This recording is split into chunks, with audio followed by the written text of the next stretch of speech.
It's that time of year again. You know the one, where Goodreads nominates a bunch of books in a bunch of ever-changing categories, and the entire bookish community sighs a sigh of grim acceptance, and then we all vote, hoping that once, just once, the books that truly deserve it will win, and are disappointed yet again that the books that win are always the ones that are just the most shelved and most popular, because of course they are.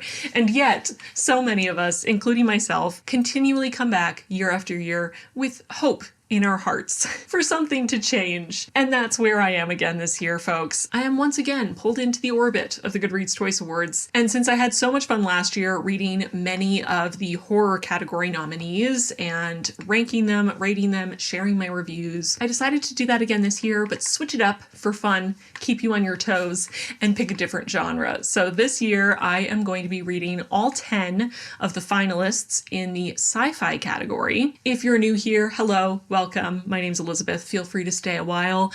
I love science fiction. It's not my most read genre these days. That prize probably goes to fantasy and other sort of nebulous speculative fiction with a little sprinkling of horror. But science fiction has been one of those genres that has been with me for my whole life. I love it. Unlike the books I read, the film and television I watch is probably well over 90% science fiction, from Star Trek, which is one of my favorite shows of all time, specifically Deep Space Nine, to Star Wars. My two cats are named after characters from the original Star Wars trilogy. My current favorite with my husband is Silo, which I also have read the entire trilogy, and now we're watching the TV show. Science fiction is just a mainstay in my life, and I have noticed that I haven't been reading quite as much science fiction in the last year especially, so this felt like a very good opportunity to just dive in and let myself read a bunch of science fiction, read a bunch of the popular sci-fi from this year that I haven't had a chance to get around to yet. And I definitely don't want to ramble on too long, but I did want to give a super quick background on the style of science fiction that I tend to like, just so that you can sort of set your expectations going into this. Because I do feel like there are so many vastly different subgenres within science fiction, and not all of them appeal to me equally. So I will just say some of my favorite things about science fiction and some of my favorite aspects of science fiction, things I look for, are stories that are character driven, that are focused on what it means to be human, the human condition, and using an otherworldly setting or advanced technology setting to create a really clear contrast to the human experience, and use that to dive deeper into human nature. I also love the really nerdy, intricate world building. I love the advanced technology and these incredibly creative and imaginative visions of what life could be like on Earth under different circumstances or across the galaxy and the universe. I love interesting and diverse alien life. And I also really appreciate when stories have a clear thematic message, when stories or authors are focused on a particular aspect of human society and are critiquing it or analyzing it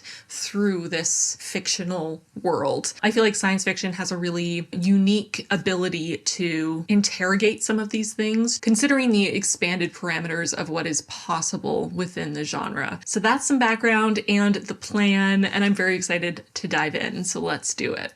Here are the 10 finalists in the science fiction category for the Goodreads Choice Awards this year, 2024. And of these 10, I've already read 2. So I'm going to start this video by reviewing the 2 I've already read, and then I will dive in and start reading the other 8. So I'm going to start by reviewing Moon of the Turning Leaves, because I read this one back in January. This is book 2 in a duology, and I also read book 1, Moon of the Crusted Snow. Moon of the Crusted Snow and Moon of the Turning Leaves are very different books. I would be more likely to present Moon of the Crusted Snow as horror, apocalyptic horror, and Moon of the Turning Leaves is more like apocalyptic literary fiction. This book is science fiction in that it's exploring an alternate modern day or slightly future in Ontario in Canada, where a huge destruction event has happened, wiping out large swaths of the human population. So there is that apocalyptic survival aspect to the story, but book 1 in this duology is much more horror focused, much more horrifying and terrifying, and has a bit of a almost supernatural bent to it, and is much more overtly scary and violent and tense. Book 2 still has some tension, some violence for sure,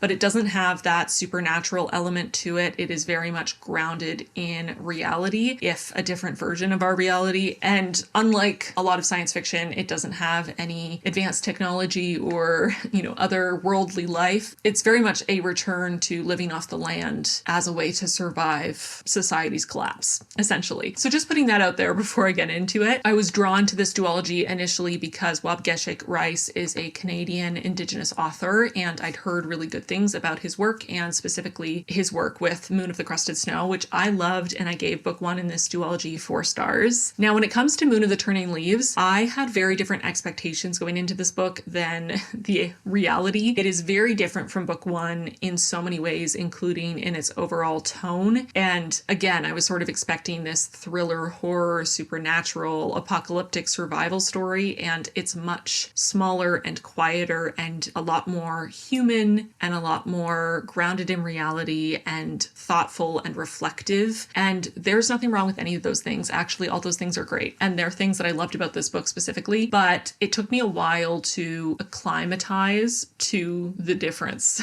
between book 1 and book 2 and sort of reel in my expectations and apply them to what was actually happening. So I was sort of feeling unmoored in the first, at least third of this book, just because it was so out of the realm of what I expected. But by the end, I was totally drawn in. I was really loving the experience of reading it. I was really attached to the characters. I was really loving some of those thoughtful, reflective, quiet moments that Waubgeshig Rice was focusing in on with these characters, and the way that they're adapting to this change in the world and building community and surviving. I ended up thinking it was a really beautiful book, just in such a different way than book 1, which I'm not sure I would describe book 1 as beautiful, but it was fantastic. It was great. But I did end up giving the same rating to Moon of the Turning Leaves as I did Moon of the Crusted Snow. So Moon of the Turning Leaves, I gave 4 stars. I really enjoyed this book. I thought it was quite fantastic, and it made me feel lots of feelings. I definitely cried a couple times reading this book, and I would highly recommend this duology if you're a fan of apocalyptic fiction. I especially feel that book 1 and then book 2 cover completely different ends of the spectrum of apocalyptic fiction in a really interesting way, and all of this is looking at the human condition and rebuilding civilization and surviving societal collapse and community and all these other things through an Indigenous lens, which adds so much more depth. There are so many layers to what that means, and I just thought both parts of this duology were really well done, despite how different they are. So would highly recommend. I'm not going to do a spoiler section for this book just because I read it so long ago. I do have a written review on Goodreads that you can check out if you want to see that for something I wrote very shortly after finishing it. But it's still pretty vivid in my mind all these months later, which is generally a good sign or a very bad sign, but in this case, it's a good sign. So that is Moon of the Turning Leaves by Waubgeshig Rice, and that's the first book that I read. And on to the second book that I've read out of these nominees, which is The Family Experiment by John Marrs. And just like the other John Marrs, I've read The One and The Passengers. This was a very easy, quick read. I feel like John Marrs' niche within science fiction is definitely thriller sci-fi with a little sprinkling of horror occasionally. He definitely is writing science fiction that is interrogating our society and taking a look at, different aspects of our society kind of one by one and really diving into them and using the technology, advanced technology side of science fiction to kind of turn these concepts on their head and introduce some wild cards into the situation and see how human beings will cope with some of these changes, which I find really interesting. And they definitely have that, popcorn thriller, sort of fast-paced, many short chapters, cliffhangers at the end of almost every chapter, if not every chapter, lots of sudden and sometimes violent death to just keep you on your toes. They also tend to have lots of characters that are being followed, not really diving super deeply into any one character's psyche, but just having a larger cast of characters and jumping from character to character to kind of get different viewpoints on a single situation or experiment or event. And my experience with John Marrs has been pretty all over the place. The One I gave 4 stars. The Passengers I gave 1 star. Let's talk about the family experiment, because this is a very interesting concept and I was very engaged by the premise, but I'm not sure I'm fully on board with how it was executed. So the family experiment is essentially a brand new reality TV show where I believe it was 7 couples or 6 couples and 1 single parent have competed to get on the show so that they can be given a metaverse baby. So they're going to be raising a child in the metaverse from the infant stage, and at regular intervals they're going to jump to sort of a new stage of development. So they'll take care of their child on a day-to-day basis as their child grows sort of at a regular human pace, but then suddenly they'll jump from the infant stage to toddler stage, and from toddler stage to 6 years old, and from 6 years old to 12, etc. So they're speeding up the process because it's a reality television show instead of allowing this to happen in real time. But part of the appeal of the TV show is that viewers can watch these families and these children literally 24/7. They have constant access to the feed, and they're also allowed to enter the metaverse and be in the same virtual 3-dimensional space as these parents and their children without being seen as sort of silent observers. And there's also a little bit of a Black Mirror element, which honestly all of John Marr's books definitely have a Black Mirror-esque quality to them. But in this show, they're able to give immediate feedback to every parenting decision these parents make by either liking it, which is giving red hearts, or disliking it, giving black hearts. And when these parents are in the metaverse with their meta child, their field of vision is covered by red or black hearts based on how the audience is feeling about their choices. So they're getting this immediate feedback on literally every parenting decision they make, every time they talk to their child, every time they interact with each other while they're in the metaverse as parents. It's a lot. All the different people competing in this show are doing it for their own reasons, but often, there's an element of not being able to afford to or being unable to raise a child in the real world. And part of the prize of this show is that if they win, they get to make the decision to either keep their meta child alive within the metaverse, and whatever money they have left over of the amount that was put aside for caring for their child within the metaverse at the start of the show, whatever is left over of that 250,000 meta dollars, they get in real life dollars, and they get to keep their meta child alive within the metaverse that they can then go visit them. And at this point, their meta child would be an adult at 18. Alternatively, they can choose to deactivate their meta child, so essentially kill their metaverse child, and be given $250,000 in real world money to start their own real life family. All the other couples, everyone who doesn't win the show, their meta child is automatically deactivated, aka killed, basically. So that's the concept of the show, and all the parents are in it for their own reasons,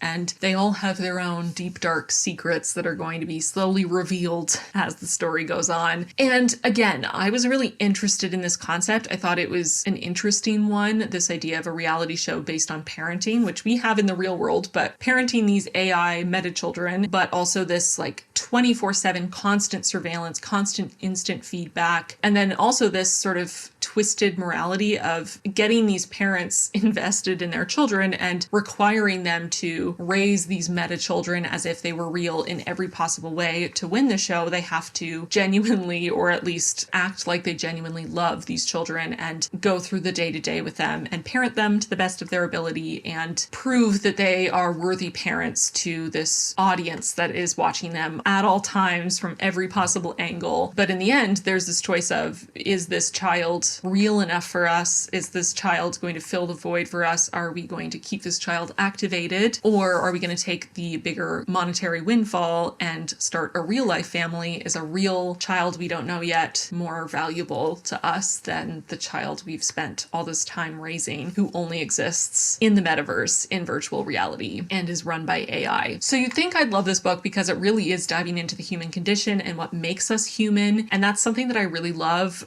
Some of my favorite stories in shows like Star Trek are when they explore what makes someone human, especially when they're looking at characters like Data or the Doctor in Voyager. An android and a hologram, are they human? Do they deserve rights? Are they people, or are they computer systems? And where do you draw that line? Where does their personhood begin and end? I was excited for this book because I thought it would be really cool to see how the parents' perception of their children changes over the course of the show. Do those of them who went into the show clearly stating at least to themselves, amongst themselves, that they were going to terminate their AI baby at the end so they could have a real life baby? Are they now becoming more conflicted because they're starting to fall in love with this AI child? It's starting to feel real to them. I was excited for that aspect of it, the personhood of these children, but also for the sort of Black Mirror reality television aspect of the really intensive judgment of parenting, which is something that I have not experienced personally as someone who's not a parent, but have seen repeated in the world over and over again. The huge amount of judgment that parents receive for parenting their children, and basically whatever decision they make upsets somebody. It's just a very fraught aspect of our society, and it's something that I think people feel a lot of entitlement to comment on. So I thought this concept was really interesting, but I'm just gonna say it. I didn't think it was executed that well.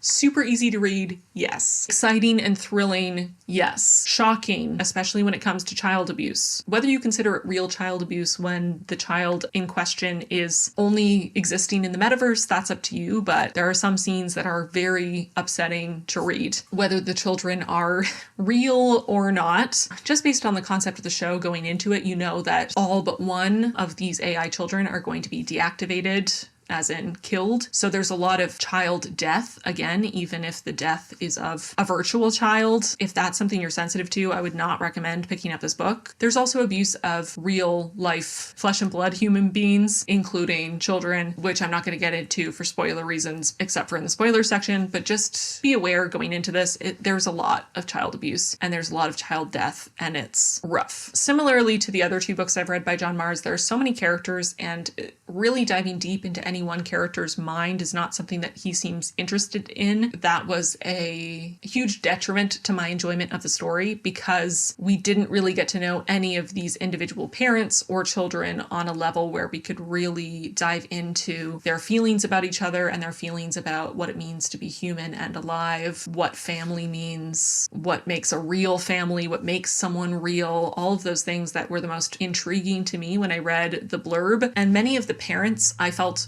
were pretty interchangeable, and I often forgot which couple was paired with whom. There were a lot of similar stories, a lot of similar tropes, a lot of similar character archetypes amongst the parents, and the children were also completely indistinguishable. The children were barely explored and barely characterized, which is unfortunate. Again, that's what I thought was going to be the most interesting, was exploring their humanity as digital, virtual children, and that really wasn't explored at all. And them as characters, they weren't really explored at all either. I also did not enjoy the subplot that was happening in the real world. I didn't think it made any sense. I felt like there were so many plot holes and it was very confusing, and I didn't know why it was happening. I felt like there was enough horror and shocking things and potential commentary available within the main plot and that concept without adding this subplot that was just so many layers of fucked up, but also very out of left field and hard to suspend my disbelief for. I also found almost every character absolutely despicable and so hard to like, which is fine. I don't necessarily mind reading a book where I hate every single character. It can be done well. In this case, I was starting to get really frustrated because so many of the characters were despicable in exactly the same ways and felt like it was just the same irritating or morally corrupt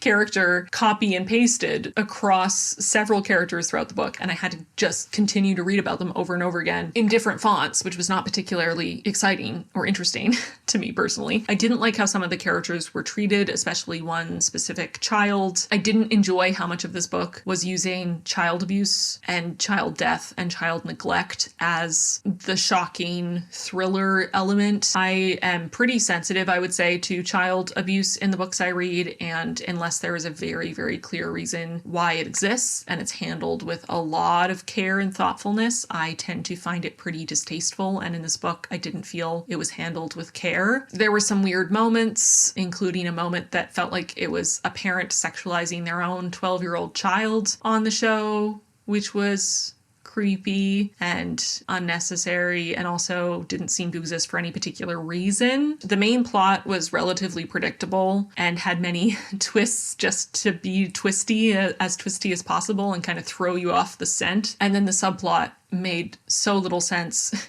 that I just couldn't follow it. Even when things were explained or revealed, I just felt like the logical leaps were not leaping logically, if you know what I mean. Now I'm going to jump into some spoilers. Spoilers for The Family Experiment. Where do I even begin? Like I said, there's a huge amount of child abuse and death and neglect in this book. A lot of it has to do with the AI children who are regularly dying, whether they're just being sort of decommissioned and they disintegrate painlessly back into the metaverse, or some of them are actually being murdered in violent ways, including very early on in the show, a parent who shakes his infant child to death. And yes, the child is not real, but it's still disturbing to read about a parent shaking their infant child to death. It's meant to be horrifying and shocking, and that's just the start. There are also murders of adult humans in the real world, and there's child death in the real world and child murder in the real world, as well as in the metaverse. There's just a lot of dying and death, which is one thing, but when so much of it is of children, that's just another level of disturbing, and I really struggled with that aspect of this story.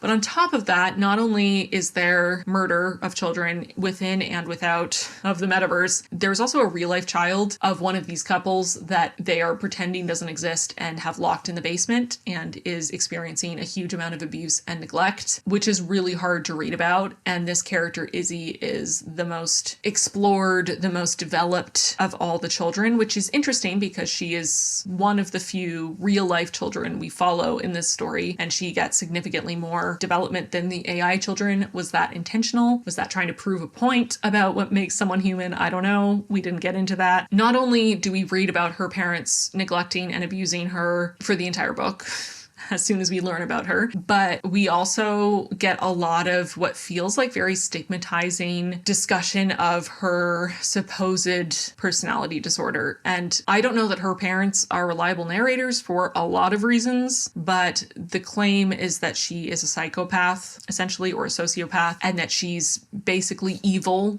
is how her mother would describe her. And we learn that she hit another child over the head with a brick. We don't know whether her intention was to actually kill this child or whether it was just, a child impulsively reacting to another child bullying them, which is what she says. We don't know the reality of the situation. And is it bad for a child to hit another child over the head with a brick? Yeah. Obviously. Does that mean that child intentionally thought out murdering another child and is therefore definitely a sociopath or a psychopath and also, by some strange logical leap, irredeemable and evil? No.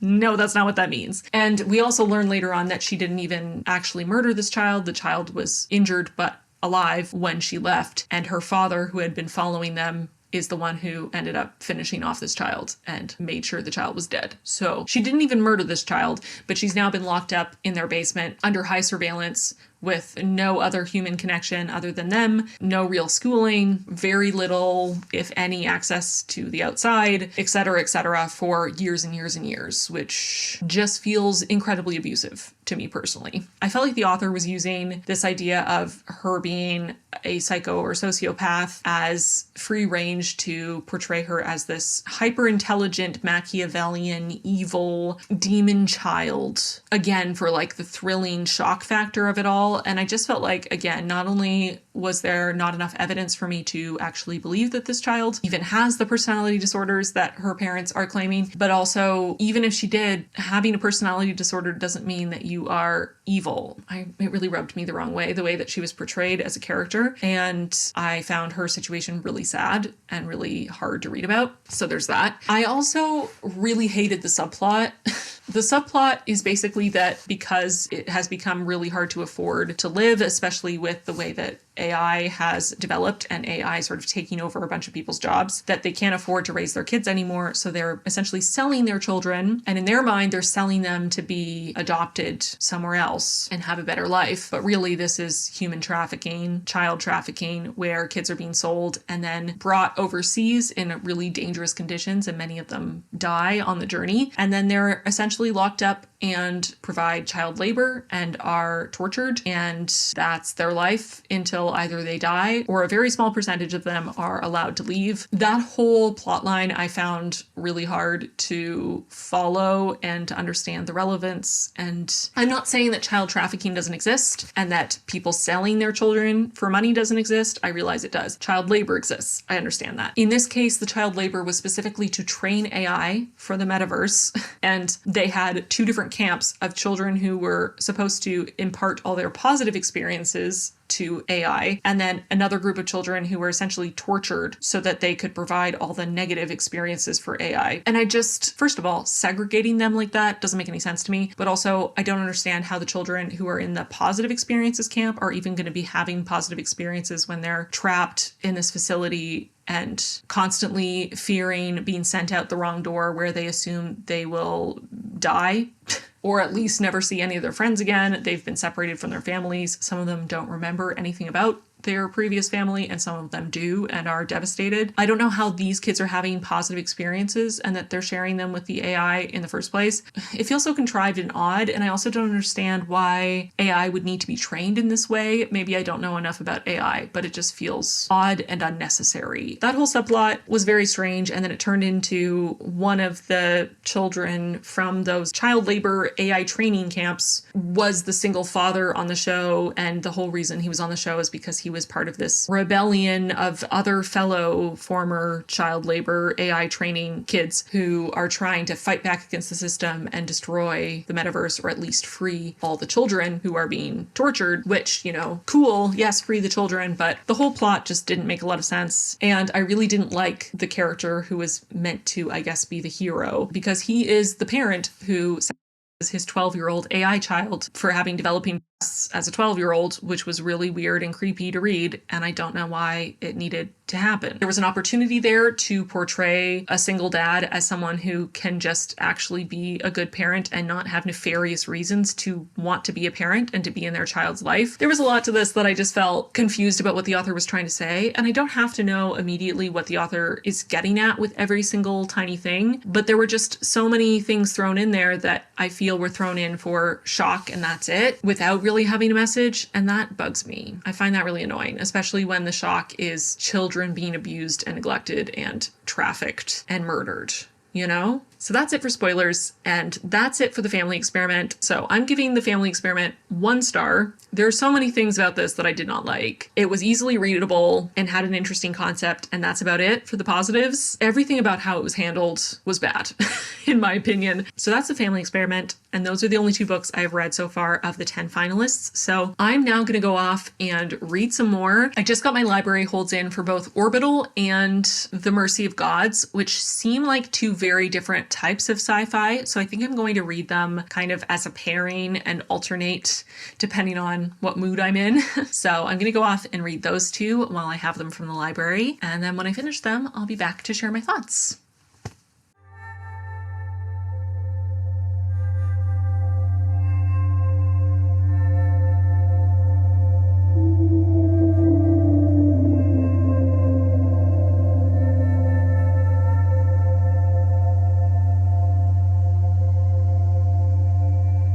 I woke up this morning completely in the mood to just cuddle up in bed and drink my coffee and read in my cozy flannel PJs, and that's what I was doing, but I did start to get a little chilly. The temperature has definitely dropped here recently. It's full-on winter in Canada, and as cozy as all our Brooklinen sheets are, I definitely felt like we needed some more layers on the bed, so I decided this was the perfect time to refresh our bed, add those extra layers, make it extra super cozy for the dead of winter, so I can comfortably stay in bed and read for hours. So that's what I've done using brand new sheets from this video sponsor, Brooklinen. You'll know if you've been here for a while, I'm a huge fan of Brooklinen. We have now gotten rid of all of our non-Brooklinen sheets. We exclusively use Brooklinen sheets on our bed and in our guest bedroom. I think we've tried all of their different types of sheets at this point, and we love them all for different reasons. But my absolute favorite thing about Brooklinen sheets is that they are so high quality and they only get better with every single wash. They last for years colors, but they get cozier and softer every time you use them and every time you wash them. Brooklinen sheets are also Oikotex certified, so they're safe for you and your family, and they come in so many fun colors and patterns, including limited edition colors and patterns, so you can really express your personality through your sheets. Like I've mentioned many times before, my bed is my favorite place to get cozy and read, and that is even more true in the winter when it's too cold to get out of bed and be in other areas of the house. So it's really important to make my bed as cozy and comfortable as possible, not just for sleeping, which is obviously important, but also for the highest possible level of comfort while I am cuddled up and reading on my days off. As someone who is very sensitive to temperature changes when I'm asleep, I get too hot very easily, but I also get too cold very easily. And as someone who has extensive experience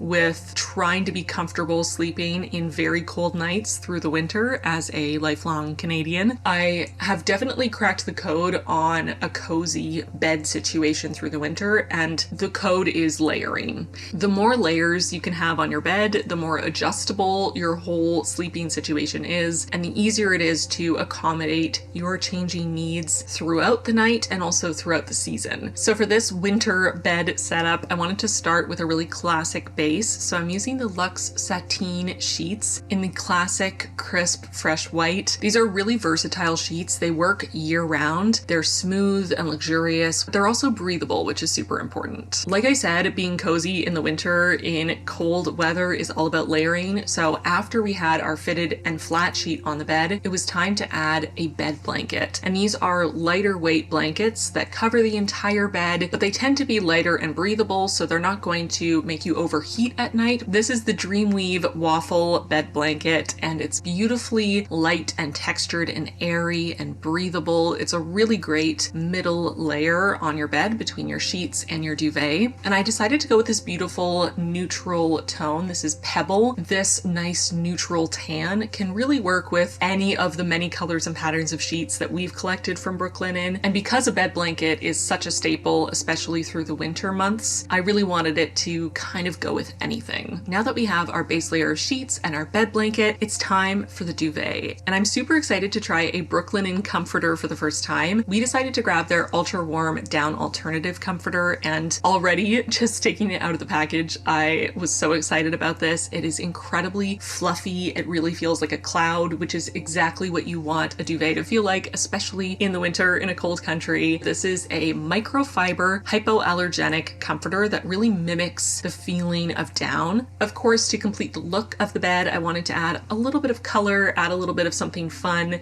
So I went with the Fresh Moss Luxe Sateen duvet cover and extra set of pillowcases. I adore this color, this Fresh Moss. It is pretty much as close to a perfect match to our wall color that I could imagine, and I love that. It feels so intentional in this space, and it really gives that winter evergreen sort of feeling. Even though Brooklinen sheets are really high quality, they're still really great value, especially when you make use of their bundles. Brooklinen's hardcore bundle comes with everything you need for the bed of your dreams: a fitted sheet, flat sheet, duvet cover, and 4 pillowcases. And you can mix and match from their 20 plus colors and patterns. Final layer is a throw blanket. A throw blanket is a classic for multiple reasons. Of course, it's great to have one extra layer to pull over your feet and lower legs to keep them extra cozy while you're in bed. But they're also great if you have pets like we do. A throw blanket is like a cat magnet. And our cats love the extra coziness of curling up on a throw blanket, which also means if we're in bed that they're cuddling up on top of our feet on top of a throw blanket, which means our feet get kept extra warm. It's all part of my brilliant evil plan to keep my feet as toasty as possible, even when it's negative 40 degrees Celsius outside. And I decided to go with Brooklinen's gorgeous cable knit throw blanket. I loved the texture here, and I really love mixing colors and textures and patterns. I really love how this layering came together, and I love this color scheme. Our warm wood bed frame and the brown of our throw blanket and the brown of the bed blanket with the crisp white sheets and the green here. It feels like our bed is part of an evergreen forest with piles of snow on every bough. It feels very wintry, very cozy, and it really mirrors our view out the the window here because when we're lying in bed, we are looking at some beautiful evergreen trees with snow on the boughs. So it feels so perfect for winter and it's ridiculously cozy, which is exactly what I wanted. I'm so excited to jump back in bed, get cozy, and do some more reading. But before I do that, I just want to thank Brooklinen one more time for sponsoring this video. You can get 15% off your first purchase from Brooklinen using the link in my description box and pinned comment. So click that link in the description box or the pinned comment and get 15% off your first purchase from Brooklinen. I know you'll love Brooklinen if you give them a shot. There is a reason why they have over 200,000 5-star reviews. Thank you again to Brooklinen for sponsoring this video. I love how my winter bed turned out and I'm very excited to sleep in it tonight for the first time. Hi, hello, I'm back. I've finished 2 more books, 2 more of the finalists, so I'm going to talk about them here. I finished both The Mercy of the Gods and Extinction. So those are the 2 I'm going to talk about. You might notice that those are not the 2 that I said I was reading next. The Mercy of Gods was one of the 2, but the other one I was going to read was Orbital. And I have been reading Orbital about 25% of the way through. So a quarter of the way through Orbital. I don't want to speak too soon because I'm only a quarter of the way through, but I don't think Orbital is going to be one of my favorites in this video. So far, it reads very much like a writing exercise for a creative writing class in college. There is no plot so far, and there are a lot of lists. Just lists of countries or land masses or features of the landscape. There's even one part that was very close to where I just stopped reading yesterday because I had had enough. There was a section where one of the astronauts just listed things that bothered her, and it was just a bunch of random things that she didn't like for some reason. And then she listed things that she did like after that. With very few exceptions, that's all we know about this astronaut so far is this random list of things she finds annoying or frustrating, and then this list of things that she likes. And it just feels really lazy to me instead of constructing real... I mean, lists are real sentences, but you know what I mean. Constructing more interesting sentences instead of getting across whatever ideas the author's trying to get across in more varied and interesting to read ways. The author's choosing over and over and over again to just write simple lists of things. And I'm finding it very annoying. I'm not going to lie. So that's where I'm at right now. I had to stop and walk away because I was getting irrationally angry and I was ranting to my husband about it. And he was like, why are you making yourself read this? You seem really upset. So I decided to just take a break, to just take a step back and read something else. So I picked up Extinction and finished it very quickly. So that worked out. And I'll just keep chipping away at Orbital for the rest of this week. And hopefully as it gets a little further in, there will be more substance and more variety. I guess we'll see. But that's my update for Orbital. So far, it's not looking great. Okay, so The Mercy of Gods by James S.A. Corey. This author is most well known, to my knowledge, for writing the Expanse series, which I have not read. This is the start of a new series, as far as I understand, and I really enjoyed it. I did. It was very different from the other 2 books that I've reviewed for this video already. It's much more of a traditional sci-fi, or what I think a lot of people imagine when they think about science fiction. It is humans on a very different planet than our own, living a somewhat different life than what we're used to. And then, alien invasion and lots of different alien species and scientific discovery and space battles and all of that stuff, which I did say at the start of this video when I was explaining my taste is not necessarily usually my taste when it comes to science fiction, at least the space battles part. But I will say for this book, although the aliens coming to this planet and going to other planets and colonizing them and having these space battles to enslave a variety of alien species, that is really central to the plot. But I didn't feel like it spent too much time on the actual battles to the point where I was getting frustrated. It wasn't like we were getting played by play of how the battles were going and strategy and tactics and all of that. It was part of the plot and we did spend some time on it, but it was mostly glossed over. And the book at large was about perspective of the colonizing force, their sort of manifesto, their raison d'être, their mission statement, the way their society functions, and sort of the reason why they are on this path for universe domination. But really, the story is much more about the human beings who have been enslaved essentially by this alien force, and how that impacts them and how they're rebelling or accepting their fate, and the ways that they are pushing people away or making new human connection, and their drive for survival and for a sense of normalcy, all of those things, which I thought was really interesting. This did feel like a very character-driven, character-focused story about human nature in a lot of ways, even though the setting and the circumstances and kind of everything surrounding the world building, the technology, everything was very alien, but it felt like a very human story. Yeah, I was really pleasantly surprised by this. I, again, went in with no expectations. I felt right away that it was that very traditional sci-fi, very science heavy, very science forward, a lot of world building and advanced technology and lots of different alien species and that world building. And some of the stuff I really like where, you have the opportunity in science fiction and fantasy and other sort of speculative fiction genres to build a whole new world or whole new society and really let your imagination run wild with the possibilities of the different ways that not only, different forms of life and how vastly different they can be, which this book has a lot of fun with, but also the different ways that these different forms of life could structure their society and how that would impact their behavior and their language and their power structures and their bureaucracy and their military and their scientific discovery. I feel like this book had a lot of fun with that, and therefore I had fun with it. And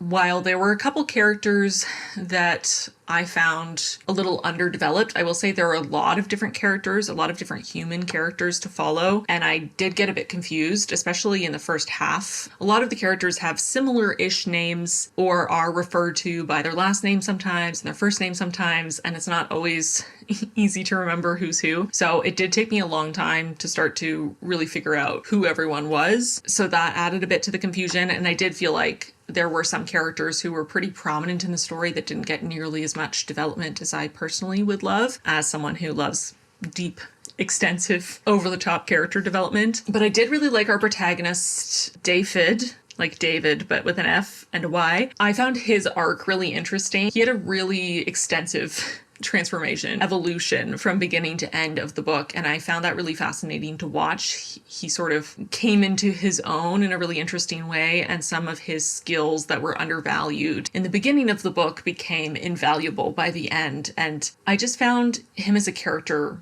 really interesting to follow. So I'm definitely excited to see in the next installment and sort of on in the series where his character goes and how that continues to develop. I could have used even more inner world stuff for him. Really, for all the characters, there was less of that inner world development than I would typically like, maybe with the exception of one character who is struggling with her mental health. And so we get a little bit more of her self-reflection, a little more of her focus is turned inward than a lot of the other characters, especially considering the circumstances they're in and the trauma they've been through. I would have loved to see a little bit more of that internal focus on more of the characters and a little bit more of how they were struggling to come to terms with the situation. I think some of that was brushed over in a way that didn't feel super realistic or just wasn't to my taste, I guess, as someone who loves really character-driven stories. But I did really like a lot of the characters. I found them interesting. I liked following them. Daphid and Else really stood out as very fascinating characters, and their dynamic was really interesting. And I just really liked the world. The varying societal structures kind of clashing together in one place, all these different aliens, different motivations, different moral codes, different perceptions of reality in some ways. It felt like a story that was about resilience and survival and pursuit of knowledge in the face of adversity, but also a story about the ills of colonization and genocide and slavery and rebellion and a fight for freedom as well. So it had lots of stuff going on. I found it really interesting. I was pretty engaged from beginning to end, even though there were moments where I was a bit confused. It is quite dense in the science and world building and the number of characters, but I liked it. I thought it was fun. I liked how nerdy it was. I liked how unapologetically science fiction it was. I liked how creative it was. I had fun with it. I think I'm going to stop there for non-spoilery thoughts, but I will do a little spoiler section. So I'm going to do that now. Spoilers for The Mercy of Gods. Not only did I love all the different aliens and how creepy they were and sort of the excessive amount of violence that was just even more shocking because it was so sudden and often so without emotion, which just further proved the differences between all these different alien species, that so many of them could engage in really horrific violence with just no apparent emotion or reaction whatsoever. But one of my favorite elements of the story was the inclusion of the swarm, which is this sort of other entity that we don't know a lot about that can take over people as hosts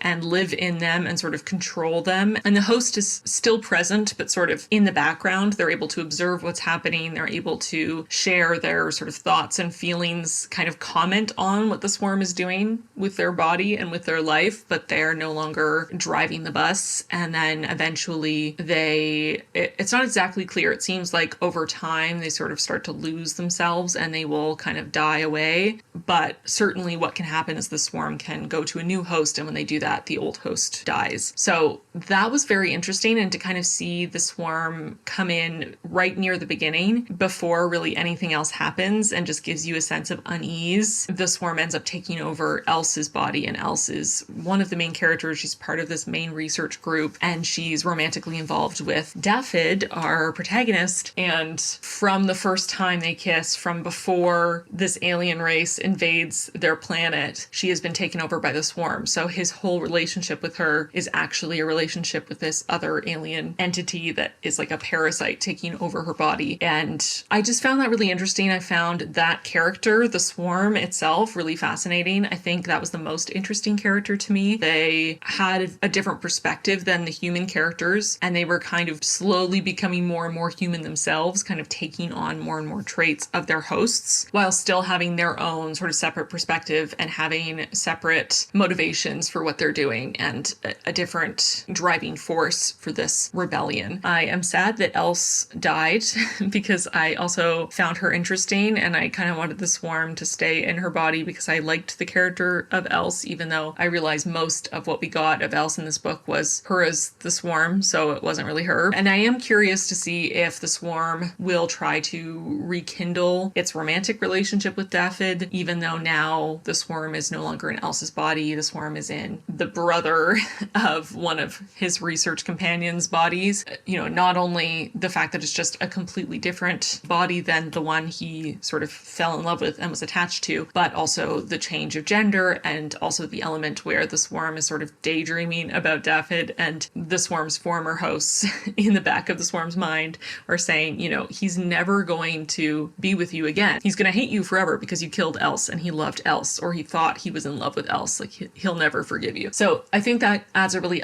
interesting element, and I personally would love to see them sort of overcome those barriers and for them to resume their relationship, not only because I think it would be great to see a male bisexual protagonist in science fiction. I feel like bisexual protagonists, at least in the books that I tend to come across, tend to be female, and I feel like there's a bit of an underrepresentation of male bisexual characters, but also as a protagonist in a science fiction book, and this book feels very much aimed at a male audience, just in sort of all its tropes and the kind of science fiction it is. For nerdy sci-fi bros to read a book with a bisexual male protagonist, but you know, it is what it is. Whatever will happen, but I think it would be great, especially because his whole relationship with Else, his whole romantic relationship was actually a romantic relationship with the swarm, even though he didn't know it at the time.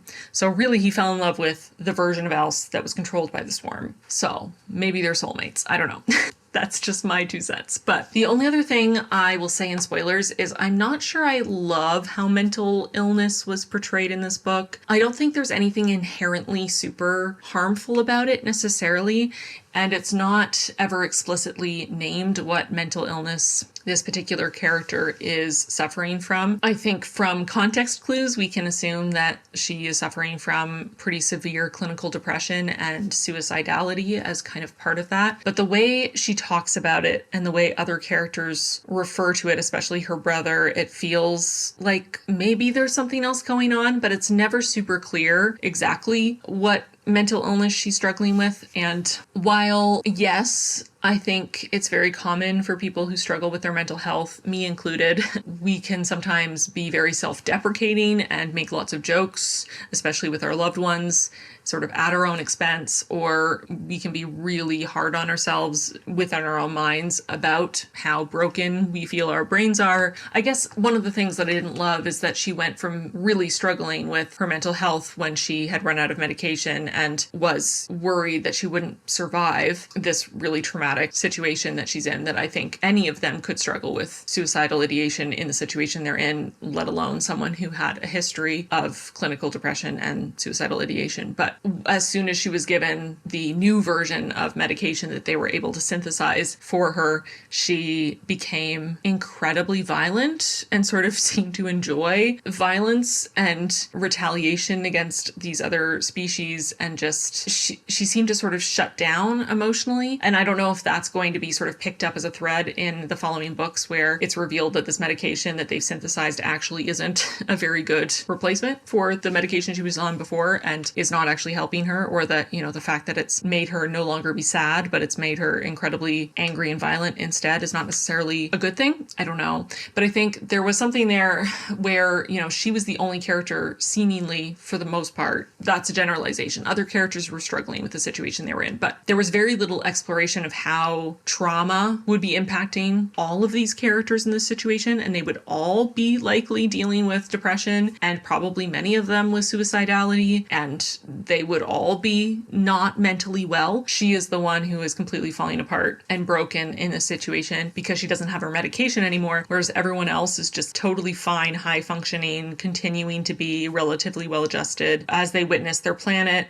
being taken over, an eighth of the population being murdered on the spot, being imprisoned in horrible conditions for an extended period of time, brought to a brand new planet, enslaved, forced to do scientific research under duress, having members of their team being brutally murdered by other aliens in front of them. Like, there's just a lot happening for them to be all totally fine, except for the one who already struggled with depression. Maybe that's what bugs me about it, is just framing it like she somehow doesn't have the mental fortitude that the rest of them do because of her mental illness, and they're all totally fine despite the situation. I actually think that's what's bugging me. Thanks for letting me talk that out because I'm glad I could kind of pinpoint my issue with it, because I do think, not universally, again, everyone is different. There is no universal rule, but in my experience, I have found that many of the people I personally know who have struggled with their mental health or dealt with mental illness in a variety of ways are some of the strongest, most resilient people I have ever known, because they have so much more of an uphill battle just to do their daily, everyday things that people who have mental health that are not dealing with mental illness can't understand. Just that extra level of challenge on every single day. Starting line that everyone else just wakes up at in the morning, to have to crawl and claw your way to that starting line, and then, you know, you lose the race because you're already exhausted by the time you got to the starting line, and for people to then turn to you and say, wow, you're really weak, or you're really slow, or you're really lazy, or why can't you do this? It's so easy, when you've already run your own separate race just to get to the beginning. That is really demoralizing and feels kind of ableist. So, not saying this book is ableist. That concept, that mindset that a lot of people have is ableist. This book, I wouldn't say is ableist, but I do think has echoes of that kind of idea that people who struggle with their mental health are kind of broken fundamentally, or are weaker minded, or something like that. And again, that's not explicitly said at any point. It was just a bit of a feeling I was getting, and that could have been more of an internalized ableism, or internalized, you know, really negative self-talk for this character, which would not be unrealistic, but it was just a feeling I was getting that I didn't love. So anyway, again, not calling this book any of those things, just talking about that idea in general, and talking about how the way this character was portrayed kind of made me think of some of those things. And I think that's why I was getting a bit of a icky, like uncomfortable feeling around how her mental illness was being handled in the book. So yeah, I think that's it for spoilers. I was really pleasantly surprised by this. I went in with very low expectations and a little bit of concern that it wouldn't be my cup of tea because it felt like it was going to be very traditional space battle sci-fi. And while it was kind of that, it also had a lot more to offer. I'm going to give The Mercy of Gods 4 out of 5 stars, and I thought it was pretty great. So moving on to Extinction, as I said, I started this yesterday when I had to stop and walk away from Orbital for a bit, and I picked this one because from the cover and the title, it seemed like it was going to be the polar opposite of Orbital, and I think I was right on that front. This definitely has Jurassic Park vibes, and it references Jurassic Park several times, so the author was clearly aware that those comparisons would be made. This is a resort for really rich people where they can go and see some ancient mammals that have been de-extincted, I think is how they phrase it in the book, which is pretty clumsy, but brought back from extinction. So mammoths and giant sloths and giant rhinos and other giant animals, giant deer, most of them are giant, but they specifically only brought back herbivores, and they genetically modified them to be very docile and lacking in aggression to try to make this resort safer. And then the way this book starts is you have a couple who have gone to this resort for their honeymoon, they're newlyweds, and it's basically set up like a safari where they can travel out with a guide in the wilderness and observe these amazing, formerly extinct creatures. And they camp out in this beautiful landscape after observing the mammoths. So they go to sleep in their tent. Their guide is in his own tent, kind of around the corner to give them some privacy because they are on their honeymoon. And then he hears screaming and he quickly gets dressed and runs back to their tent, and they're both missing, and there's blood on the ground, and an investigation ensues. What happened to this couple? Are they still alive? There was a lot of blood. They don't know. Who could have possibly kidnapped them and or possibly murdered them, and are there any other secrets going on in this resort? So that's kind of the setup, and it very much kind of like The Family Experiment. It's a sci-fi popcorn thriller. It is science fiction, but it's mostly a thriller. It's mostly about the twists and the turns and the reveals and being quickly, easily readable, and that's fine. Again, that's not necessarily my preference when it comes to science fiction or, you know, books in general. I tend to prefer books that go a little bit deeper rather than go for the cheap thrills and the twists, but they can be fun sometimes. And again, after struggling through the first 25% of Orbital, I kind of just needed something that I could turn my brain off to, and I could turn my brain off to this book. I will say, I think it could have done a lot more with the premise. I was kind of disappointed, found it very predictable. I was able to guess what happened to the couple and who did it from literally the second chapter, I think it was, that happened. My first guess ended up being true, and then I spent the whole book waiting for the characters to figure it out. I will say, usually when I'm reading something with a detective as the protagonist, when I figure out who did the deed early on and they take forever to figure it out, usually that means I'll end up hating the protagonist or at least being very annoyed by their lack of intelligence. But in this case, I don't really blame the detective. I feel like there was no way she could have possibly known what was happening with the information she was given at the start. I actually think my favorite thing about this book was the protagonist. She was kind of great. I liked that the protagonist was a woman in her 40s who was a no-nonsense, skilled detective who knew her shit and was very comfortable doing her job, was able to tell men what to do and sort of volley back with men who were being sexist to her very easily and just not be bothered by it at all. I thought that was great, and I liked her as a character. The only thing I didn't enjoy extended past just her. It was to many of the characters, but the author felt the need to write a lot of internal monologue about the weight they need to lose. There was a lot of dieting talk and weight loss talk, which is something that I just don't like in books in general, unless that is what's being explored and that's what the commentary is on. I don't enjoy when books just throw in casual dieting talk, and there was a lot of it here. So that was really the only thing I didn't like about the protagonist, was the dieting talk. But again, it wasn't just for her, which I did appreciate. It wasn't like it was just the female protagonist who was thinking about this. All the characters seemed to be highly aware about how in shape or out of shape they were and how their body composition was doing, which is kind of weird and seems largely irrelevant. I mean, there are moments in this book where,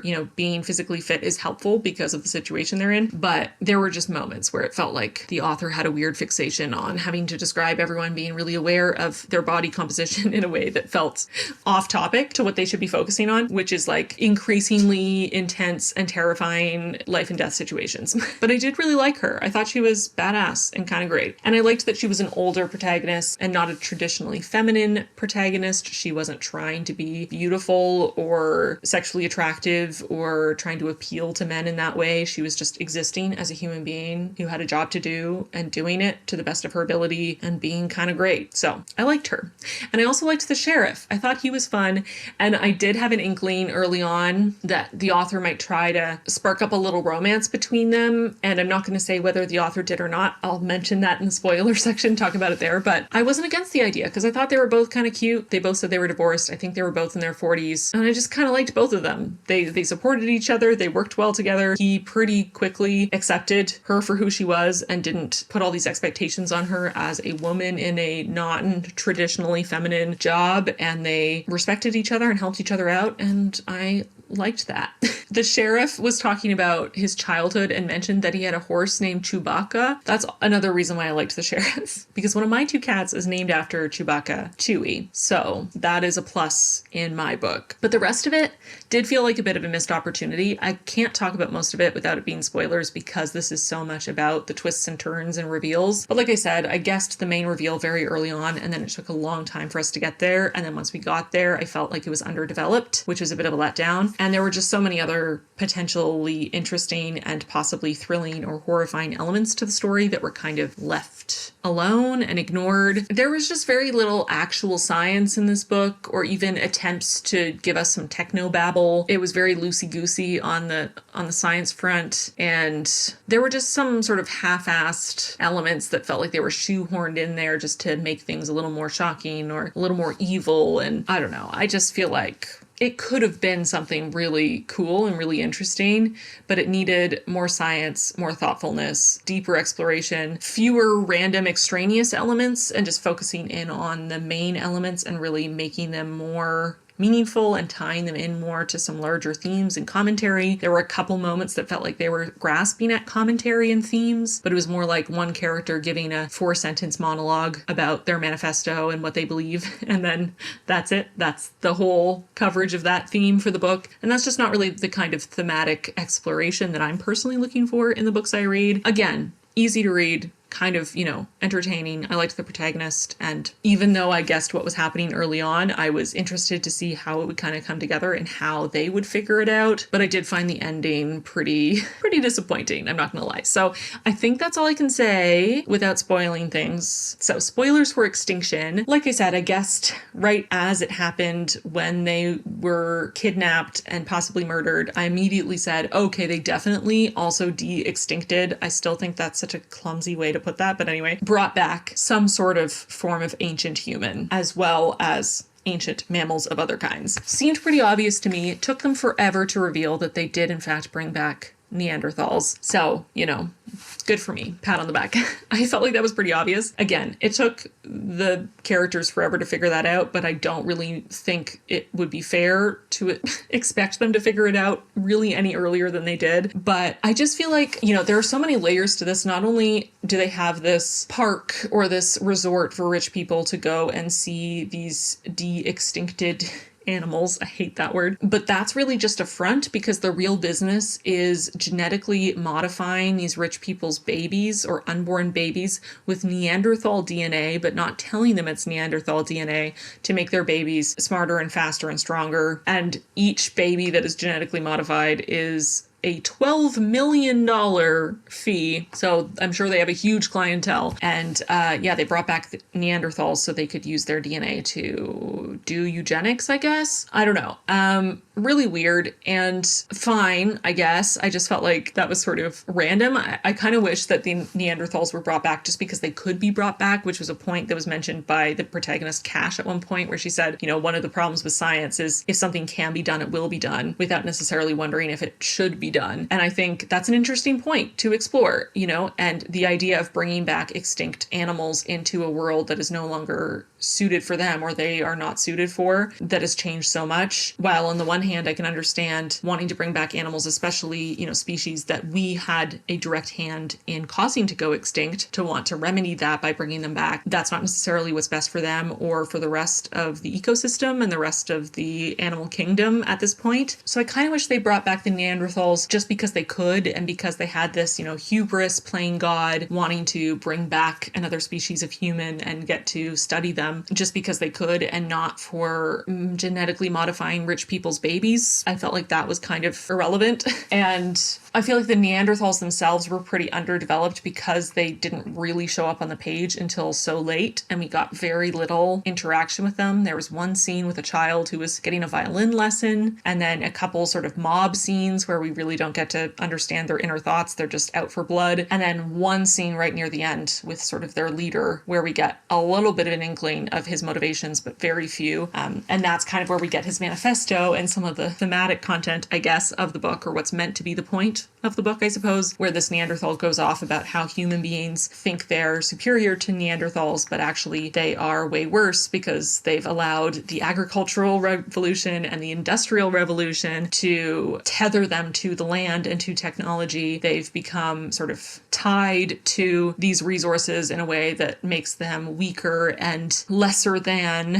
the more wild and free Neanderthals, is kind of how he's putting it. And that they are, of course, destroying their entire planet and other species so that they can live an easier life. And, I don't necessarily disagree with that idea. I mean, not necessarily being against the agricultural and industrial revolutions, but, the concept that human beings are really great at giving up, useful skills for a life of leisure, and also giving up natural resources and, the gifts that we have been given by this planet, using them and abusing them and wasting them and killing off a bunch of lovely species that don't deserve it so that we can steal all the resources and hoard them and be the worst. That's maybe something I can get behind. That one Neanderthal felt that way, and we got to hear what he thought near the end, but it didn't feel like that was what the entire book was trying to say. There were no other moments really that I felt explored that theme whatsoever. There's also that commentary right at the end between Cash and the sheriff where they're talking about the morality of what this company was doing and the morality of bringing animals back and doing this kind of science. And again, they kind of touch on the idea that it's a very morally gray thing, and how do you determine what's right and wrong in this situation? I mean, they think that the genetically modifying babies thing is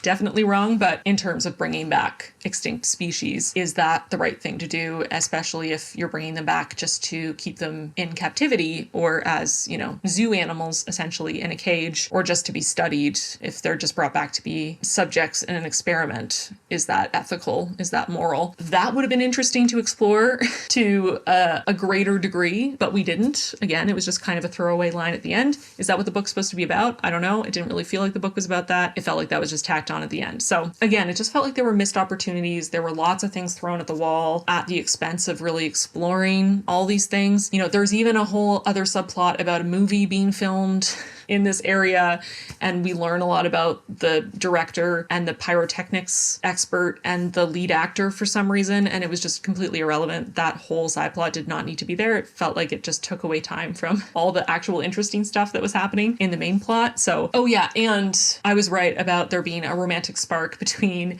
the sheriff and our protagonist. They do end up going on basically a little coffee date at the end, and I thought that was cute. I'm happy for them. I hope they live a lovely life and are never at risk again of being ritualistically murdered by Neanderthals. McFall was the worst. He was the worst. It's not really a spoiler. He's just the worst.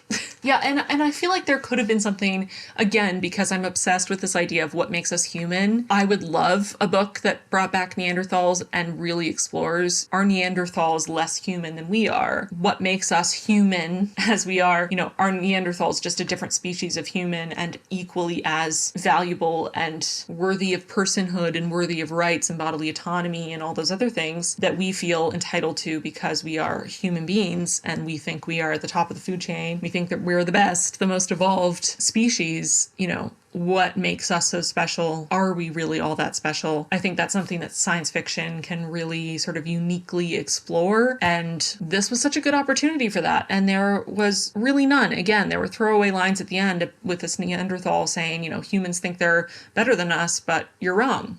We're actually the better ones. And there just wasn't any kind of real exploration of that idea or discussion of that. It was just one individual's perspective, which is, again, just feels like a missed opportunity to me. So I think that's all I'm going to say for spoilers. I'm really trying to hold myself back so I don't talk for an hour about every single book and make the longest video known to YouTube. So I had a pretty good time reading it for the most part. I just feel like there were so many missed opportunities here, and there were so many little frustrating bits for me and so many meandering side plots and lack of depth with the thematic content and just sort of chaotic, a bit of a chaotic vibe in general. It was so unfocused. I think it feels a bit mean because I feel like my enjoyment is maybe sitting more at a 3 out of 5 stars, but I don't really feel right giving it any more than 2 stars. So I think that's where I'm at. I think I'm going to give it 2 stars. And for me, 2 stars is not necessarily bad. I mean, it can be. 2 stars is kind of the transition period for me between 1 star is always bad. It usually means I hated a book or very close to it. But 2 stars can mean lots of different things. And in this case, it just means it was just okay. It was a bit disappointing. There were lots of missed opportunities here. It was a bit messy and all over the place. That's kind of what this 2 star is meaning for me. So yeah, it feels a little harsh. It feels a little mean, but I think it's right.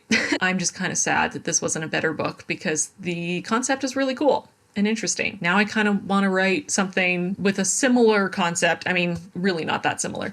Take the parts that I found most interesting out of this and create my own story that explores some of those ideas much more in depth than this book did. Will I ever get around to doing that? Probably not, but I'll add it to my to-do list. So those were The Mercy of Gods and Extinction. So 4 books down, 6 more to go. I actually don't know what I'm going to read next. Like I said, I'm going to keep trying to read Orbital, trying being the operative word. And what else am I going to pick up? I don't know. I think what I'm going to do, because I do have all of them available to me, is read maybe the first couple sentences or first paragraph of each of those 3, and whichever one appeals to me most is the next one I'm going to read.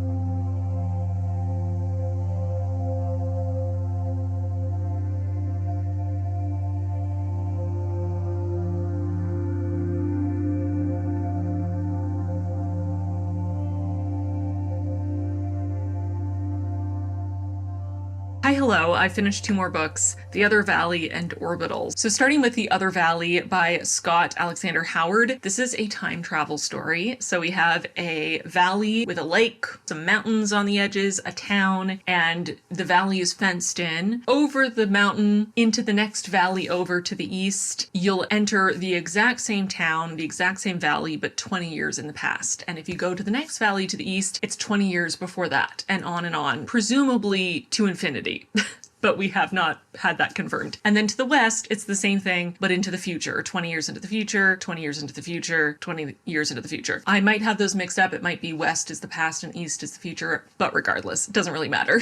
The point is time travel, and also maybe possibly some sort of a parallel universe kind of thing. And we're following our protagonist, Odile, who is 16 years old, and she witnesses something she's not supposed to see, and that alters the direction of her life. And I was excited for this going into it. The cover was fantastic. I am a Doctor Who fan, so I love wibbly wobbly, timey-wimey stuff. And I really liked this. I do think it could have given a little bit more, especially in the thematic content for me personally, but I did really like it. I thought the writing was quite beautiful. I liked Odile as a protagonist. I found her very interesting. I thought her relationships with the characters around her, her friends, her mother, her relationship to her teachers, all very interesting. Even her relationship to herself and to her world, to her village, to her valley, but also her conceptualization of how her society is structured and its morals and ethics, and how she thinks about these many infinite valleys sort of on a timeline in one direction and the other. I was very drawn into this. This is definitely a coming of age story. It is a story about friendship and grief and love and community and memory and purpose. And it's also exploring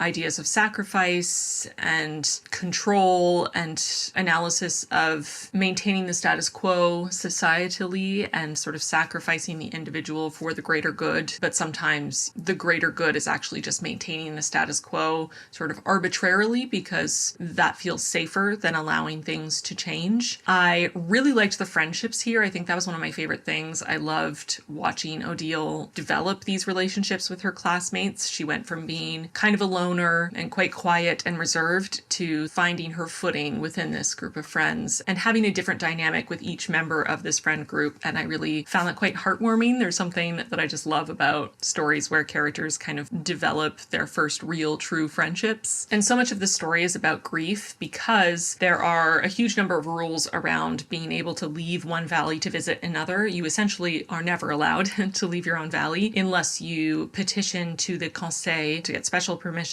to either go one valley to the east or one valley to the west, escorted by gendarmes, which are essentially the police force or the military. And you're able to, while wearing a mask and not making contact or speaking to anyone, you're able to sort of observe a loved one, either 20 years in the past or 20 years in the future for a short time, not real contact, but sort of closure to be able to say goodbye. And it's pretty much only for direct relatives and only really approved within the context of needing to process grief, so sudden loss, or being able to meet someone you would never have the chance to meet. For example, someone with a terminal illness wanting to meet their grandchild who will be born after they die, that kind of thing.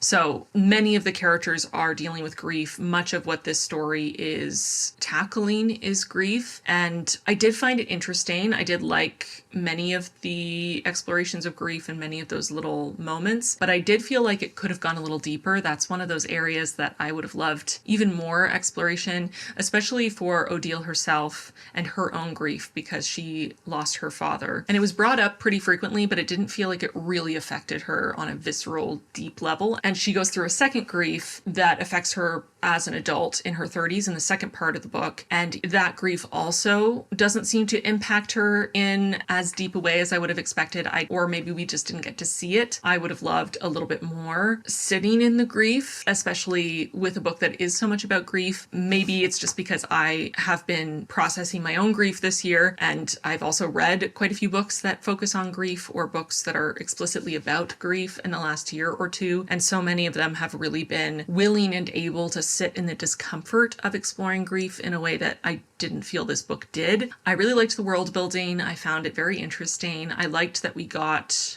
a good amount of detail without over-explaining everything, kind of leaving things vague enough that we can infer how things work and make our own theories about how the world works and how this kind of expands as we continue sort of further out in either direction. Like I said, I really liked Odile. I found her to be a very interesting character. She's quite morally gray and she's quite rational, sort of at the cost of compassion in a lot of ways. And part of the story really does feel like a huge character arc for her of her finding more of her emotional core and more of that compassion and understanding and realization that individual experiences do matter and can be even more important than maintaining the status quo of an entire society. But she had some nuance to her because some of the choices she made at the end that really felt like they were indications of her character growth and sort of getting in touch with her own empathy and compassion and bravery and courage and willingness for self-sacrifice place. There's also another way to interpret her actions that would put them in a much more selfish light, which is interesting. I like that she is not just good or just bad. She is a very complicated, very real, very flawed character, and her motivations are not simple or pure. There are no quotation marks in this book, and actually Orbital also had no quotation marks. I don't know why this is becoming more and more of a trend, especially in books that are, more in the literary fiction space, but I absolutely hate it. At least in this book, there were no quotation marks to indicate dialogue, but there were line breaks. So at least you have a little bit of differentiation. In Orbital, I'll get to that, but it's just no quotation marks, dialogue within a paragraph, no indication of when someone's speaking and when they're not, which is one of my greatest pet peeves. I hate it so much. It makes reading so much more confusing and unnecessarily. There's a lot of underage drinking in this book. Again, I get it. It seems to be based on France, and I do realize France has a bit of a different culture around drinking wine for sort of preteens and teenagers. At least that is my understanding, probably outdated at this point, but 16-year-olds drinking whole bottles of wine in the evening while they do their homework is just kind of mind-boggling. That heavy drinking was just a daily occurrence, and with and around parents, encouraged by parents, kind of odd. Okay, I'm just gonna say, I could see some people disliking the ending. I personally expected the ending to go a different way than it did, but I'm glad it went the way it did. I can understand people being disappointed by it, but I personally felt it was pretty perfect for this book, and I think if it had ended in any of the ways I was expecting it to, I would have rated this book much lower, because it just would have really altered the entire experience for me. I think that's all I can say without spoilers. So I am going to do a spoiler section for The Other Valley, and then I'll let you know my rating. Okay, so as soon as Edme's parents showed up and she recognized them, my heart absolutely dropped to my feet, knowing that something was going to happen to him. And I really wanted her to sort of break out of her rule-following ways and warn him or warn somebody about his impending doom. But I understand why a 16-year-old would be too afraid of the ramifications, both, really tangible, immediate ramifications of being arrested and going against the laws of her society, but also, all of these more existential threats that are being brainwashed into her head about what would happen if she warned anyone of what she saw. But I loved Edme so much. I loved their budding relationship and their really slow burn friends to probably maybe lovers kind of dynamic. I thought they were so sweet together. I loved that he was a violinist. I loved so many of the passages describing his playing and Odile just sitting and enjoying the magic of his music. I loved their banter and their dynamic. And I don't know, I was heartbroken that something was going to happen to him. And when it did, and he disappeared over a cliff, and she realized it probably happened because of her, because she got upset and jealous and misinterpreted a situation and gave him back his violin, and sort of implied by that he was no longer welcome to practice in the clearing near her house. So he sought out another place that wasn't nearly as safe and fell to his death, presumed death. Just absolutely heartbreaking. And that is why I feel a little bit cheated by the lack of really deep exploration of grief, because I can't imagine the level of grief I would feel if I felt responsible for a friend's death, especially, ever. But, as a 16-year-old, and when it's the person that you're falling in love with for the first time, there's just so many layers of huge emotion there. And we really didn't get to see it because so shortly after it happened, we jumped 20 years in the future where she sort of processed everything and kind of tucked it away. And I really felt that was lacking, not having that, just as much as a lack of exploration of her grief over the loss of her father felt lacking at the beginning. I immediately guessed that there would be some sort of plot line where she would try to save him. But when she was swimming across the lake to get to him, I just immediately had this flash of like, oh no, somehow she is going to cause this to happen. He's going to get distracted by seeing someone swim across the lake, which is not something anyone does, and he's going to slip and fall, and it's actually going to be her fault that he died. Oh no, everything's terrible. I'm scared. And luckily, that's not what happened.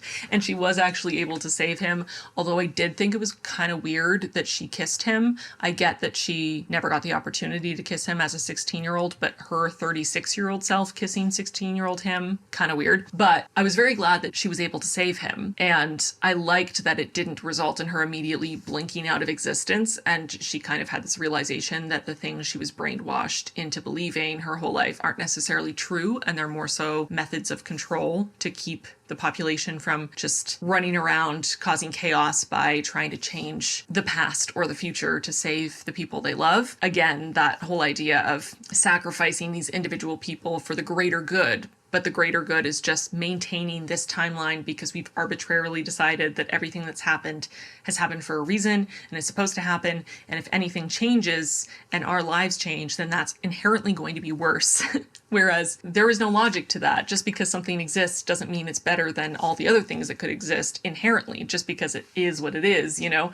So I liked that she finally had that realization and finally had to come to terms with the fact that what she was taught was not necessarily true, and reevaluate her understanding of the world and, you know, cause and effect and the timeline. I get why people might think that an ending where she saves his life and then 16-year-old her ends up at his window and he wakes up and he's all, you know, wrapped up and injured, and she's gonna climb in his window so that they can see each other, and this implication that they're going to have a long relationship, whether it stays platonic or becomes romantic, and that all is right with the world, and that she is going to join the Conseil and have a successful life instead of this depressing, slow fall from grace as a gendarme and then losing her rank and being sort of exiled. Everything is better for her. Everything is better for Edme because he gets to live. Presumably things are better for Alain because he's not going to be dunked into grief from losing his best friend, etc. You know, everything kind of works out and everything is great and happy. And I could see some people feeling like that was a bit of a cop-out, or that it's not the most interesting way to end the story. But I must admit, I was happy it ended this way. I shed some tears. I thought it was really sweet. I was happy things ended well for these characters. I feel like this would have been such a depressing read if, in the end, he had not been able to be saved, or if Odile had been like executed preemptively to try to stop this from happening in the future or something, or just winked out of existence. The book was pretty melancholic and depressing for most of it. So if the ending had also been incredibly depressing and melancholic,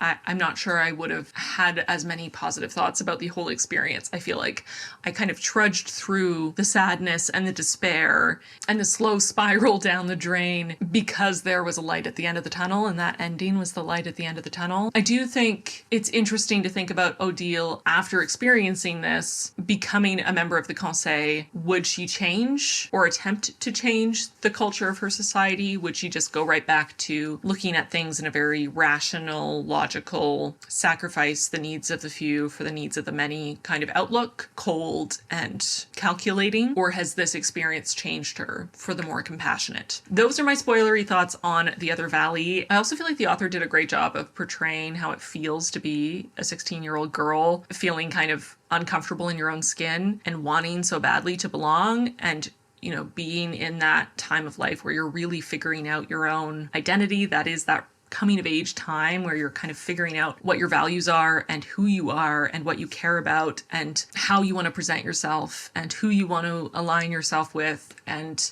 she's so worried about fitting in and being perceived as interesting and funny and likable. She wants to belong. She wants friends. She wants, you know, someone to have a crush on her like she does on them. She wants to be invited and included. She wants to be successful. She wants to make her mother proud, but she also wants to do something that she feels she can do and she feels good about. She wants to get validation and feel like she's accomplishing something and making something of herself. I just felt like all of those many complicated, messy feelings of teenagehood were really well presented. And it felt like the author had a really deep understanding of what that time of life is like and how that feels. And I appreciated reading it, as uncomfortable as it was at times, to be reminded of how rough of a time that is. I really liked this. Not perfect. There are definitely aspects here and there that I wanted a little bit more from, but overall, characters, plot, concept, world building, themes, relationships, writing style, I liked it. So I'm going to give The Other Valley 4 out of 5 stars. Okay, and then Orbital by Samantha Harvey. I truly don't even know where to begin with this one. I know I already mentioned that this was taking me a lot longer to read than I initially expected because it's only 164 pages, and it took me way longer than any of these other books that I've read so far for this video. I just hated this. I don't know how else to say it. I am not trying to offend anyone who liked this book. I don't want to offend this author. I'm sure they are a lovely person with lots of worthwhile things to say, but this book was such a waste of my time and I'm mad about it. If I was not reading it for this video, I would have DNF'd it at maybe 15% of the way through. Maybe I would have given it a little bit longer just to try to be fair, but I have been pulling my hair out and hating every moment since the beginning. And the only reason I suffered through it is because I was reading it for this video and I wanted to actually read all 10 of them and be able to review them for you. So I've read the whole thing so I can speak to the entire book, and I hated it. I thought it was terrible. This book reads like a creative writing exercise, but not a particularly good one. There's so much repetition. There are so many lists. Why are there so many lists? Not only are there literal separate from everything else header and then just list of random things, most surprising things, most annoying things, etc. for no reason, but there's also just so many lists within the paragraphs. We just hear about every single continent on the planet, or at one point she lists all the Great Lakes, just in case we don't know them already, or every activity they do during the day, or whatever it is. List after list after list. It honestly just felt incredibly lazy. Why construct sentences when you can just write a list, and then write another list, and then write another list, and somehow pretend that all these lists are somehow profound and worth reading and sharing with the world. I'm honestly baffled. Apparently this book won the Booker Prize. How? Why? Who? When? For what reason? Oh my god. I have very infrequently in my life hated a book so much. I don't even know where to start because I hate so much of it. There is no plot, which is fine sometimes. Lots of my favorite books have no plot, but this one not only has no plot, but its characters have very little characterization. There is no character development. There is no development of their relationships. There's a lot of them musing on various things. Like we learn so much more than I ever needed to know about this fictional religious American astronaut's feelings about a random painting that he studied in high school. Why do I need to know this? I don't know, but so many pages analyzing this random painting that I've never seen and I don't care about. And I love analyzing random paintings. It's one of my favorite pastimes. But why is it in this book? What is the purpose? Why is this happening? So no plot, no character development, no relationships, very few actual sentences because there are just page-long sentences with no punctuation, no quotation marks, and no separation of dialogue from the rest of the text. No themes, unless the theme is the Earth is great. Let's all love the Earth. And also, why are we fighting? Because in space, we all can get along. So why can't we get along on Earth? And also, Earth is great. Look how sparkly and blue it is. And I do think the Earth is great. I also think it would be great if humans could get along, but it just is so juvenile and simplistic in its takes on the various things it's apparently exploring. There is no real depth to this. It is so condescending and patronizing and pretentious, but it doesn't actually say anything. It is word salad. Insert as many synonyms as possible within a sentence to increase your word count so you can submit your essay already and move on to something you actually care about. That is what this book is. Why does it exist? I don't know, but I hated it.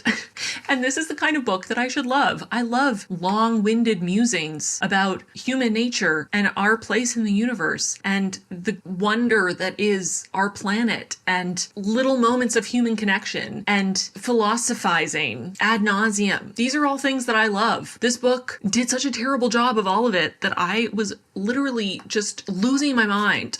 Trying to read it and trying to understand it. It is nonsensical. The only tiny moment of sincerity in this entire 164 pages is from the one character whose mother died while she was in space. And there is maybe one paragraph where I felt even the tiniest inkling of true, genuine emotion from this character as she processes her grief. That one paragraph in this entire book is the only moment that I felt I was getting anything of value from this book. Do not waste your time. Please God, don't waste your time on this book. How in the world is this winning awards? How is it getting any ratings above 1 star? I do not understand. Feel free to tell me in the comments. Maybe you've clicked away from this video if you liked this book. Again, I'm not trying to offend anyone. I just am so irrationally angry because I hated it so much. But obviously different people have different perspectives. Feel free to let me know in the comments why you enjoyed this book if you did.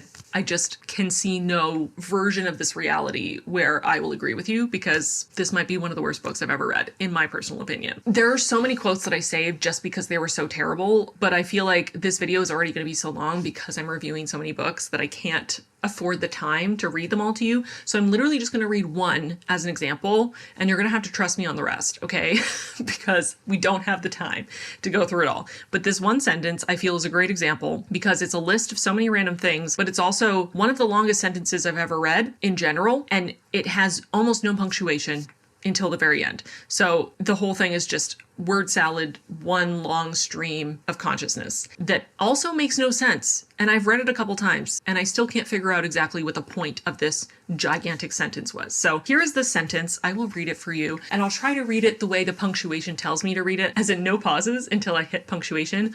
Although I read it to my husband already and I did have to pause to take breaths before the first comma, so I'll do my best. And then a spike in sound as she thought of that great city Alexandria, and of nuclear disarmament, and the symphony of the earth's tides, and the squareness of his jaw, and the way he spoke with such bright precision, so that everything he said was epiphany and discovery, and the way he looked at her as though she were the epiphany he kept on having, and the thud of her heart, and the flooding of heat about her body when she considered what it was he wanted to do to her, and the migration of bison across a Utah plain, and a geisha's expressionless face, and the knowledge of having found that thing in the world which she ought never to have had the good fortune of finding, of 2 minds and bodies flung at each other at full dumbfounding force, so that her life had skittered sidelong, and all her pin-boned plans just gone like that, and herself engulfed in a fire of longing, and thoughts of sex and destiny, the completeness of love, their astounding earth, his hands, his throat, his bare back. Like, truly, what what does that even mean? This seems to just be the longest sentence of all time about how she's excited to get laid by this guy with a great jaw and a nice back, which, like, good for you. Get it? Happy for you. But why are you thinking about nuclear disarmament and bison on the Utah plains when really you just want to go to Bone Town, which is totally fine? Like, again, feel free. Enjoy yourself. Why does this sentence exist? That is what this whole book is. Why does it exist? What is it saying? It feels like it thinks it's saying something really profound, but I truly could not tell you what it's trying to say. Again, other than humans can exist in harmony in space, and so therefore everyone on Earth should be able to too. Stop fighting. Natural disasters exist, and it's not worth fighting. Also, the earth is great. Like, okay, thank you. Those are thoughts that I felt really deep and profound for having when I was 7 years old.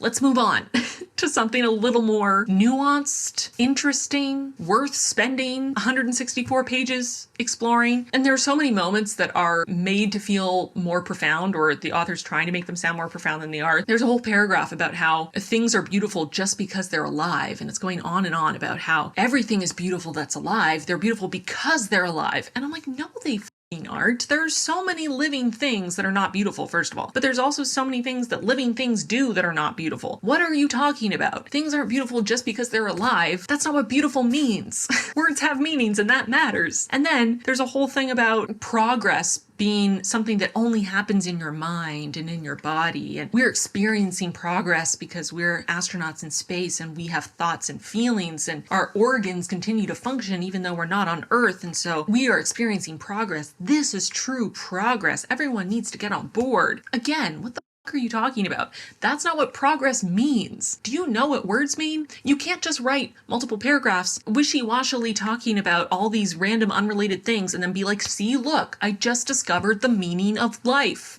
and the universe, and it's 42. But also, no, I'm losing it. This book is terrible. I hate it so much. It's word salad. It doesn't mean anything. If you read the description of this book and thought it sounded good because you liked the idea of a story about a small collection of astronauts having a found family moment and analyzing the meaning of life in the universe and having profound, deep thoughts and just this quiet, thoughtful space book, I have a recommendation for you that is approximately 1,000,000 times better than this, and that is To Be Taught If Fortunate by Becky Chambers. This book is beautiful, and it does so many of the things that Orbital apparently is trying to do, but so much better. It manages to do it in 30 fewer pages, and it is so much more genuinely profound and sincere and actually thoughtful, and the people feel like real people, and their relationships feel real, and there are stakes, and there is actually a plot, and we get aliens that are cool, but also it just means something. The sentences mean things. The paragraphs mean things. The author is clearly trying to say something and using words in the way that they're meant to be used to translate meaning from her brain to ours, which feels like just the basic requirements of a book, but maybe not. What do I know? Again,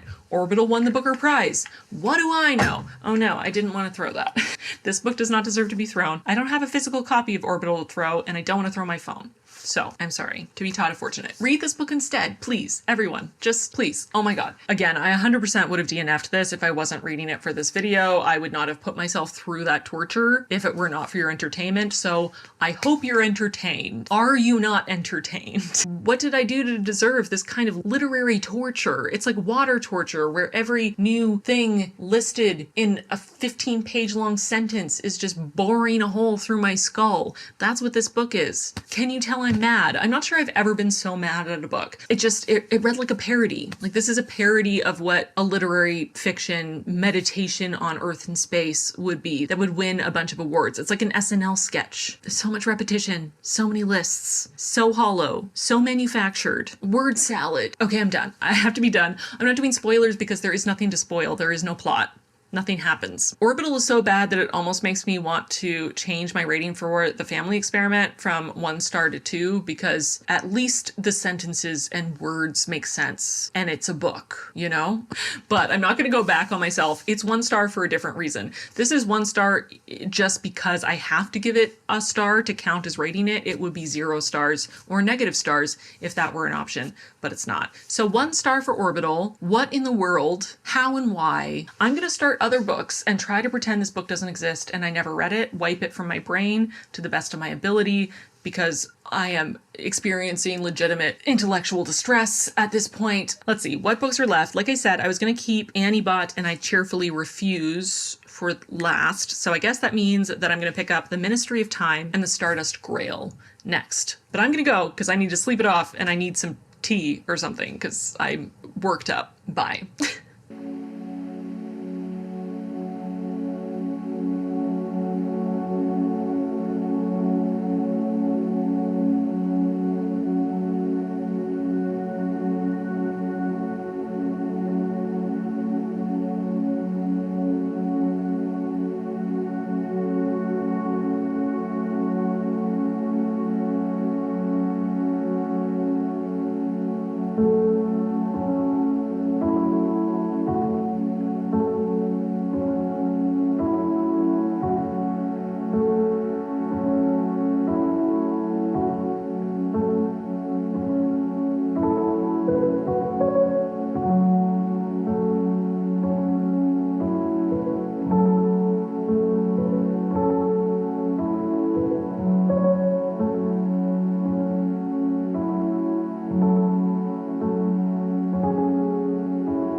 So I finished 2 more books, The Ministry of Time and The Stardust Grail. I'm going to start with The Ministry of Time, though. So The Ministry of Time is a lighthearted sci-fi time travel comedy. That's one of the books, is like a time travel comedy, slice of life, friends from different points in history hanging out and going to bars and museums and just being pals. The second book that's in here is a historical out-of-time romance with explicit spicy scenes between our main character and this historical figure that has been brought back to life through this time travel program based on a real life human who existed in real history, Graham Gore, who was part of the exhibition to try to find the Northwest Passage on the Terror and the Erebus. This is something that I have suddenly become very familiar with because I read The Terror and also watched the Terror TV show, which talked all about this, both of which are fictionalizations because we don't know entirely what happened. But this is a real life human being who existed, and he is the love interest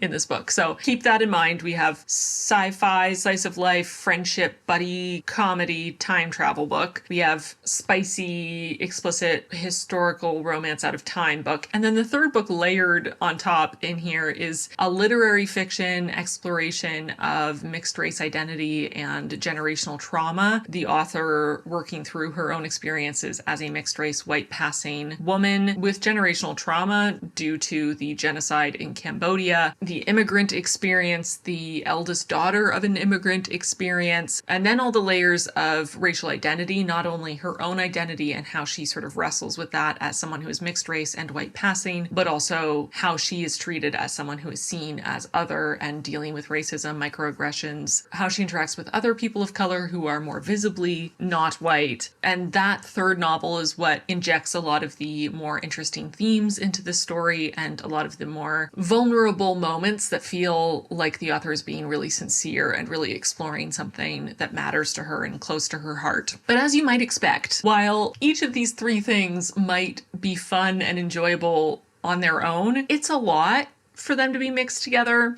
Oh, and I forgot to mention, I wouldn't even say this is an entire other book layered in here, but the ending is a spy novel. There's just a lot going on. It's a little chaotic. And my understanding is that this book was birthed out of The Terror fanfic, which is fine. I do have my own qualms, I guess, around the idea of writing explicit sex scenes about real life people, whether they're alive or dead. It does feel a little weird to write these explicit scenes about a real life historical figure who died horribly and to romanticize him in this way. And so I guess at least this is more removed in that not only is Graham Gore no longer alive, but also he was never able to get married and have children, so he doesn't have direct descendants who are alive to see this about their great-great-grandfather or something. But it still feels in poor taste, I'm not gonna lie. I liked the character Graham Gore, but the thing is, this is not the real Graham Gore. We don't know very much at all about the real Graham Gore. This is the romanticized perfect boyfriend version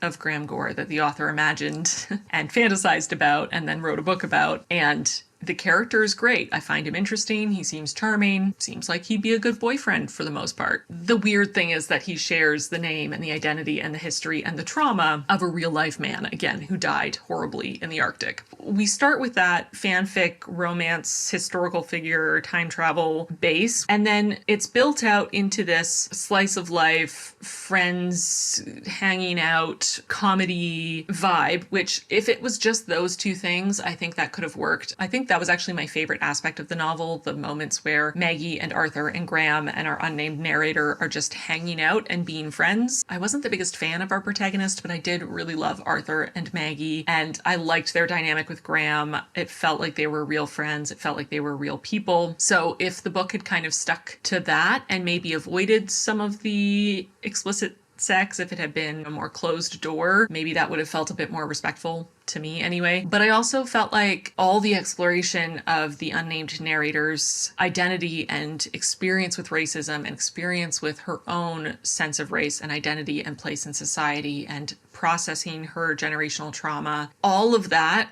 which was very interesting, didn't feel like it belonged in this book. This book felt too light and fluffy and kind of silly and ridiculous for all of this really serious soul searching to exist within it. it felt very jarring to go from a couple paragraphs really interrogating some of these really difficult issues of colonization or imperialism or systems of power and oppression and prejudice to jumping right into a fun day at the museum with all our historical friends. This deserved to be its own book, and it sort of gets lost in the weeds of this spy, romance, time travel, historical figures, all the witty banter, lots of strange similes, mishmash thing that this book is. It was just trying to do too much at once. And I felt like I kept getting whiplash from one paragraph to the next. And we even had these interspersed chapters from Graham's historical experience on his expedition. And I feel like those chapters made it even more clear that this book did not know who its audience was and what its message was and what the tone was meant to be, because those chapters really reinforced to me how horrible that tragedy is and how much despair and suffering, and how, if you know anything about this expedition, you know it ended horribly for everyone involved in a really terrible, disturbing way. So every time we have one of those chapters exploring the real life history, it just made me think even more that he was such a strange choice for a book like this, that it felt really disrespectful to include him in this book. But I also felt like the character within the book, the fictional version of Graham Gore, was treated really poorly, because the main character, like I said, wasn't my favorite, but she essentially groomed him to be her perfect boyfriend. She was obsessed with the mission before he was brought back, which I guess is why she was assigned to him, because she already knew about his history. She selectively introduced him to aspects of modern culture and media and the arts to introduce him specifically to the things that matter to her and that she cares about and that she likes, to kind of direct his interests. And every time he asked her a question or was sort of getting used to the modern world, she would answer questions in a very particular way to kind of lead him to understand the world in the same way that she does, or to have the same beliefs and values and perspective on the world that she does, which to a certain extent makes sense, because of course, if someone asks us, how do race relations work in this time period, the person answering the question is going to answer it based on their own values and understanding of the world. But she even says at one point that she is aware that she purposefully introduced him to specific things, or purposefully led him in certain directions to try to get him to care about the same things she does and be the kind of person that she wanted him to be the perfect boyfriend. And because there's a power imbalance and a huge gap in their knowledge and ability to exist and support themselves and make sense of the world they live in, it just felt, as much as he is an adult, it felt a little bit like grooming. There's just a lot of layers of discomfort for me around how the character was handled, which is too bad, because I do think the author had a really clear grasp of the voice of the character, and I found him interesting and layered. I would have loved even more, especially more of his struggling to reckon with not only the fact that he is the only survivor and that all of his friends and crewmates on these ships have died in this horrible way and a long time ago, but also that he is now a person out of time and he doesn't understand anything about the world. He doesn't have a place in the world like he used to. Everyone he has ever known is dead, and the world is so different that he can't even see it as the same world he lived in before. We don't get nearly as much of him wrestling with that and struggling with that and coping with that as I would have liked. There was a lot more focus on the main character's perspective, which just for me personally was not the interesting perspective here. The one that's interesting is the one who is in this brand new world and dealing with that. I also would have loved way more from Maggie and Arthur. They were my favorite characters in the book, and I feel like they were underutilized. I also just wasn't a fan of the writing. I liked the moments that were written as a fun comedy with a little bit of a side of romance or flirting. Those moments I liked. I thought the banter was good. But whenever the author tried to get a little more literary fiction about it, the similes and the metaphors, there were just some really strange choices, and so many of them I had to reread 2 to 3 times to try to understand what the author was actually trying to say, because so many of them were completely out of left field and just very odd. Some of them I'm still not sure what the author was trying to say. I do just want to read a couple quotes so you can kind of understand the writing style, because that was something that really dragged down the whole book for me personally. She looked like her organs had been removed and placed in cold storage. Worse, like it had happened when she was on her way to what she thought was a birthday party. He would build sentences around the rooms where burnt and broken things squatted, and I would never be able to see the damage for the bars. Where do the bars come in? Is it a prison cell or is it a room? Are the sentences creating a jail cell around the rooms full of burnt and broken things? I don't know. And here's just one example of a moment where I thought, this poor man rolling in his grave. He wouldn't let me go down on him for weeks after we started sleeping together. And even then I had to do it with the lights out, snuffling about like a randy anteater. Yeah, I'm just going to leave that there. Holding me in his arms the way that poems hold clauses. So I wrote report after report, sat through interrogation after interrogation, with my heart clear and gray, like rinsed fog. What is rinsed fog? I think that's all I can say without spoiling anything. I really disliked the ending, but again, can't really touch on that unless I give spoilers. So let's talk about spoilers for the Ministry of Time. The ending. Everything was already chaotic and messy and a jumbled mess of so many different genres and different themes and different things happening. But in the end, with the addition of the spy plot and moles and shootouts and characters being murdered left and right, and one of the characters who's been around the whole time is actually our protagonist from the future. So much was happening and it all happened so fast. It was so chaotic.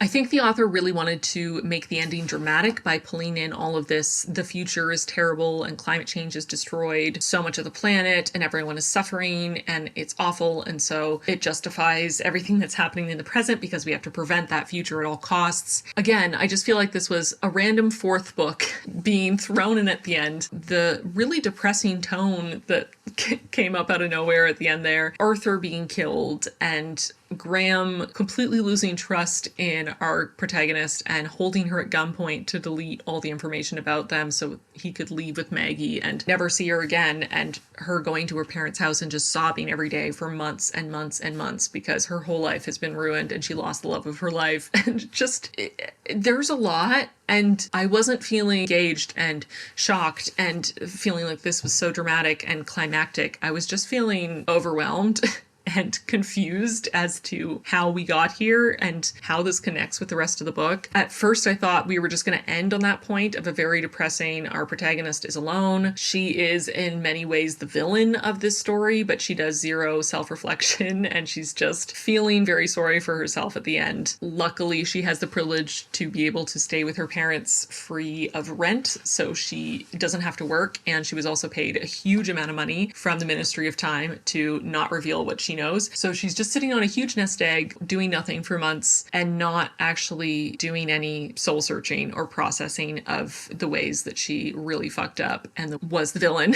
in the story in a lot of ways. It's kind of a depressing ending, but maybe it's apt. But then no, Graham sends a postcard hinting at where he and Maggie are and revealing that he always loved her and continues to love her. And the implication is that she uses this huge amount of money she was left by the ministry to go and live happily ever after with her best friend Maggie and her boyfriend Graham, having learned nothing, having done zero growth. And I guess that's supposed to be a happy ending. I just felt like, as much as the first version of that ending sounded pretty depressing and kind of anticlimactic and terrible, this version of the ending, the weird false promise of a happy ending, felt even worse and even less earned. No emotional payoff, very chaotic and jumbled. I have also seen some reviews from mixed race readers who have said that the racial commentary fell really flat for them, or they didn't like how that was handled, which is something that I would trust them to speak on more than me. But there were definitely moments in this that I felt strong urges to cringe, especially in her interactions with the single black character in the book. There's a lot of waiting for a star of approval from the black character for saying or doing the right thing. She literally says at one point that she's waiting to get acknowledged for her anti-racism by this black character, or comments on noticing that she has started wearing her hair in an afro and she likes it, but she doesn't think she's allowed to comment on it, so she won't. It's just kind of weird. And I don't know that those interactions needed to happen. I felt like the way the black character was handled and her role in the story was kind of uncomfortable, especially because she is framed as the actual villain in the end, even though everything she's doing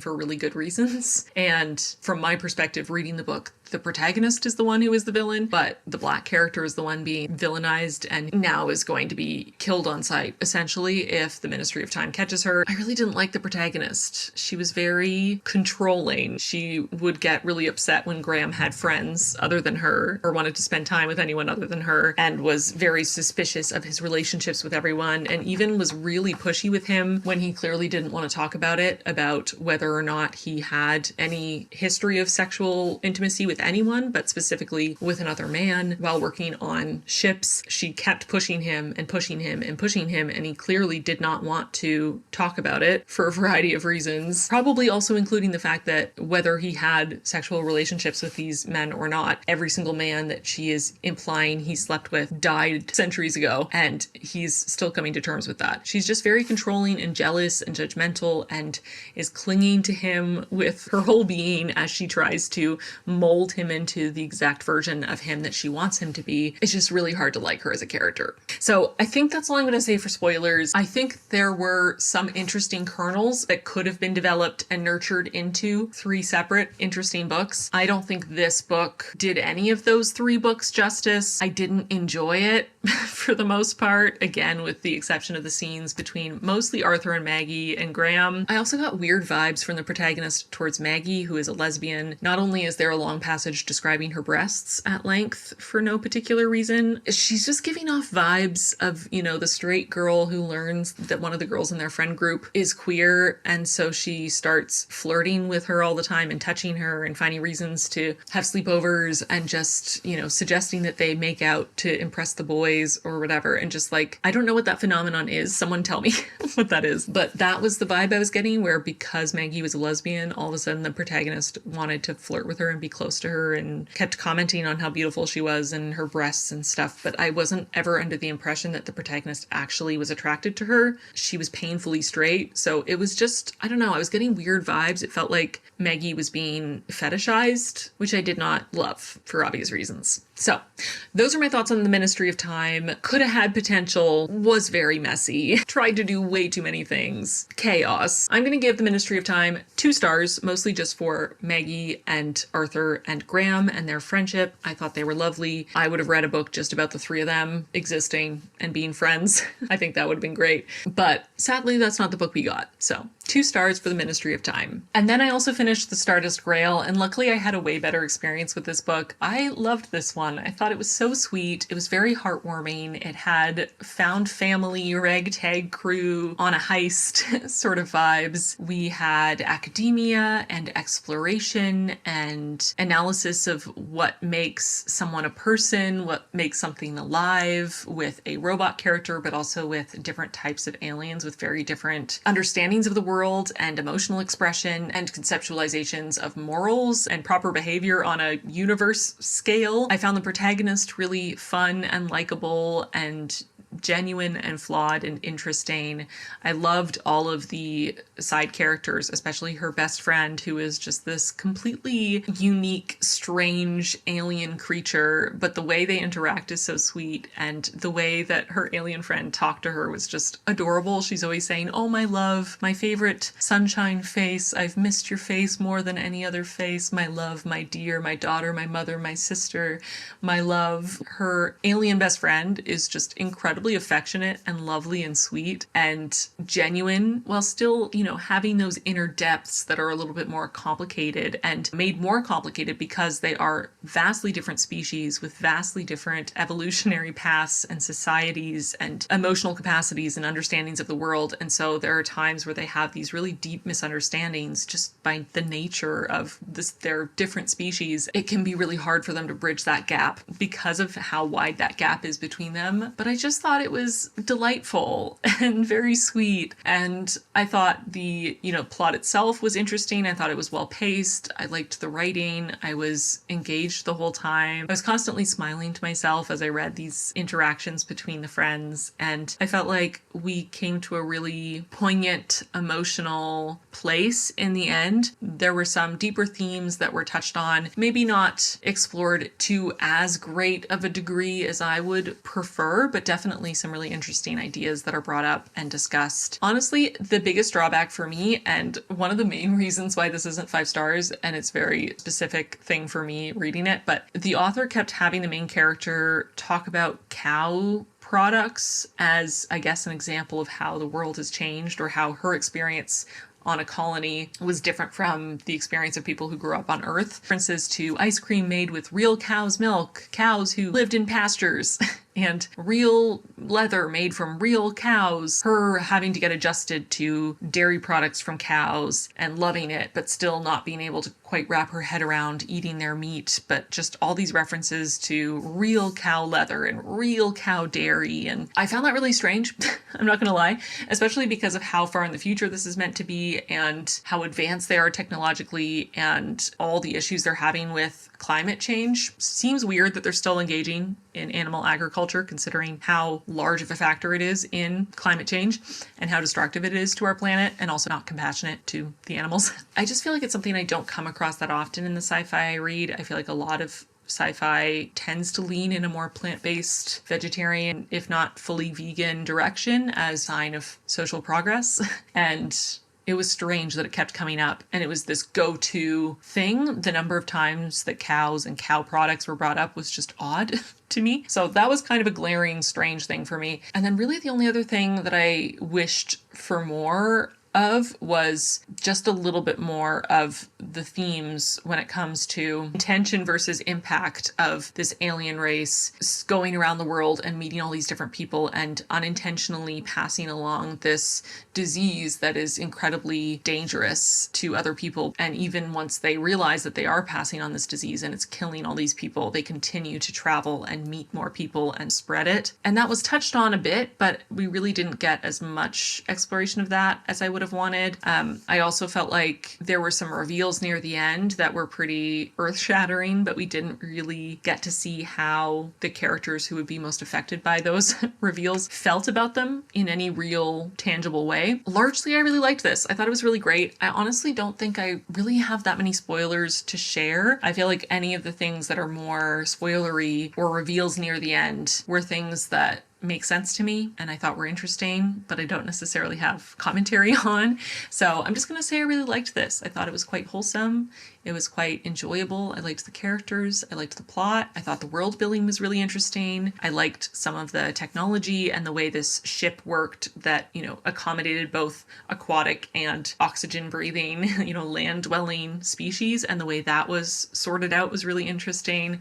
I thought the alien life was incredibly fascinating, and I loved how different they were and out of the box they were and how just completely polar opposite they were to humans. It's just one of those things that I love about sci-fi. And a friendly robot who wants to be more human, always on board for that. But yeah, I really liked this. It was wholesome and sweet and fun, and I liked it, and it was interesting, and I thought it was well done. Also, I really liked the concept of the whole of this hive mind where they sort of all merge together and have a shared consciousness. It made me think of the changelings in Deep Space Nine in Star Trek, and I always thought that was such an interesting concept, so I was excited to see that utilized again. Very cool. So I'm going to give the Stardust Grail 4 stars. I think with a tiny bit more deep exploration of some of the themes and a little more impact and vulnerability in some of those emotional scenes, this would have been a 5-star read, but I still really enjoyed it. 4 stars is a great rating. I really liked it, and I'm definitely curious to read more from this author. I know that they have at least written one other book, so I definitely am going to read that, but I would love more books with these characters and sequels because I must admit I got a little attached. So the Stardust Grail was really great. I enjoyed it. I would recommend it. 4 stars from me. And now we're on to the final 2 books for this video. I feel like it's getting so long. So thanks for sticking with me. And I'm excited to get into the final 2 books here, Annie Bot and I Cheerfully Refuse. So I'm going to go read those and I'll be back when I'm done to share my final thoughts. And then I'll rank everything and tell you which one I would vote for and find out which book was voted the winner and be impressed or shocked and appalled depending on which one was picked. Let's do it.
I just finished I Cheerfully Refuse, and I am a mess, obviously, so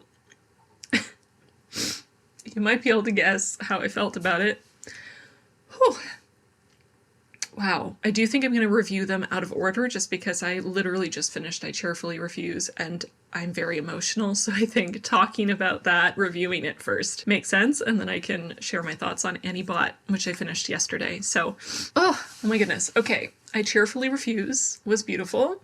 Beautifully written, such vivid, heartwarming, wholesome characters, a lot of heartbreaking, dark content. It really highlights the ease with which human beings will hurt each other when times get bad. But it also highlights the ways that humans can come together and find new friends that are like family and just be incredibly generous even when they have little or nothing to give. And I really loved it. It was so beautiful. I'm obviously incredibly emotional.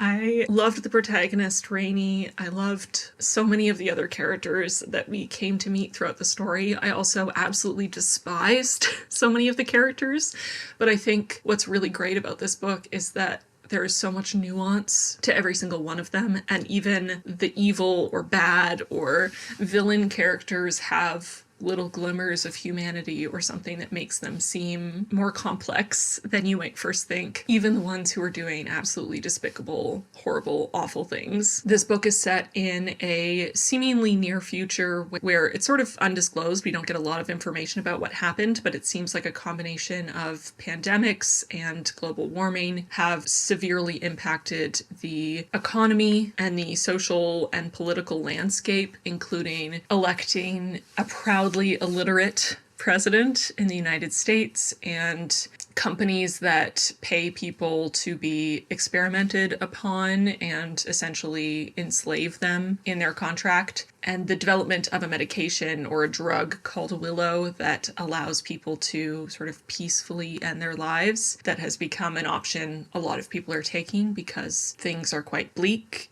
and a lot of people are struggling. There's an increase in violence and theft and unrest, but there's also, like I said, a lot of glimmers of hope and humanity and generosity and love. And it was so beautifully written. Oh my goodness, just gorgeous. I saved so many quotes as I was reading. I did a simultaneous read the ebook while I listened to the audiobook read, and the audiobook was so well narrated. The narrator did an incredible job. I'm glad I had the ebook so I could easily save so many quotes, but I am 100% going to be buying a physical copy of this to put on my shelf. And I'm definitely going to be rereading it. Sorry. And I'm definitely going to be rereading it because it's just gorgeous and heartbreaking and beautiful, and I loved it. I'm trying to think if I want to share spoilers. Maybe I'll do a short spoiler section for this one. So, spoilers for I Cheerfully Refuse. Not only was I completely heartbroken and devastated when Lark was murdered, and witnessing Rainey process that grief was just awful. I felt his grief so strongly, and it was so heartbreaking and upsetting. And there were so many other moments that made me so angry, like the assholes who operated that bridge and were trying to steal huge amounts of money from people to pass through, and then tricking them out of being able to actually pass through the bridge and trying to get them to pay again. To Warwick, who was the evil mastermind, sort of master villain of the story, who was involved with medical experimentation on people and torture and just horrific and awful, and yet still we're shown his humanity and we're shown little moments of maybe who he might have been before the world was turned on its head, and maybe who he could have been if he'd made different choices, which makes it even harder to sort of process my hatred for him as a character. The people who got together as a mob to cross over to the island to execute islanders based on, I suppose, some sort of religious extremism and mob mentality. There's child abuse and the use of children as diversions to steal from people. There's just so much human cruelty and pain and grief in this story, but there's also just so much light and love, especially with Sol and Rainey and Sol's relationship. I also love their names of Rainey and Sun, the idea of them sort of being a perfect pair and balancing each other out. I thought it was absolutely delightful watching Sol sort of weasel weasel her way into Rainy's heart, and him realizing that he's becoming her parent without ever having sort of planned for that, and how heartbreaking it was to think that he had to lose Lark and be put in this incredibly dangerous situation as a fugitive for something he didn't do, to ever come across Soul and have her in his life and experience the joy of being a parent and loving a little sunny, luminous 9-year-old who is also super stubborn and wily and adorable. They found each other and they needed each other, and they also found an entire community and an entire family to care for them and keep them safe. And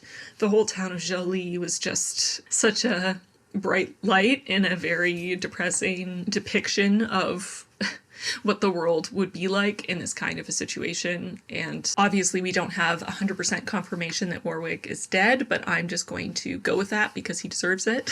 And that would make me feel a little more secure that everyone was able to get away safely. Is that all I can say? I think that's all I'm going to say spoiler-wise, but I do have a couple more things that I just thought of that I wanted to mention. The first is that I love that Rainey is a bassist and how often he talks about playing bass and how much that came up throughout the book, and just his sort of waxing poetic about his philosophy around bass and playing bass to kind of bring comfort to himself and others in difficult situations. I am definitely not a skilled bassist, but I do play a little bit of bass. I played bass for my wedding. We were our own wedding band, and my husband played lead guitar. I played bass, and I was lead singer, and a couple of our friends filled out the rest of the band. But I have a little bit of experience with bass, and so I loved reading those passages. I just thought they were really lovely, and I imagine that's something the author has personal experience with for it to be included in the way it was.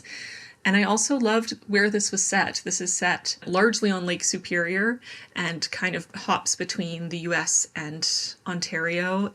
And I found that both more unsettling than if it were set somewhere I was unfamiliar with, because I grew up in Ontario and have spent time on and around Lake Superior. But it was also sort of comforting and familiar. And I also thought the descriptions of being at sea or at lake, I guess, were very accurate and also sort of very familiar to me as someone who has lived and worked on cruise ships. There is something very nostalgic for me with stories that take place on the water, as much as I also have thalassophobia and have a deep-seated ancestral fear of deep bodies of water, as we all should, because they're terrifying and dangerous. They do still have that sense of nostalgia for me. So I thought this was amazing. Obviously, I think that's very obvious. I loved this. This was incredible. I would highly, highly, highly recommend this to anyone who is looking for some literary fiction. This isn't the most sci-fi book in this video by far. I mean, there is advanced medicine, I suppose, or the advancement of medical and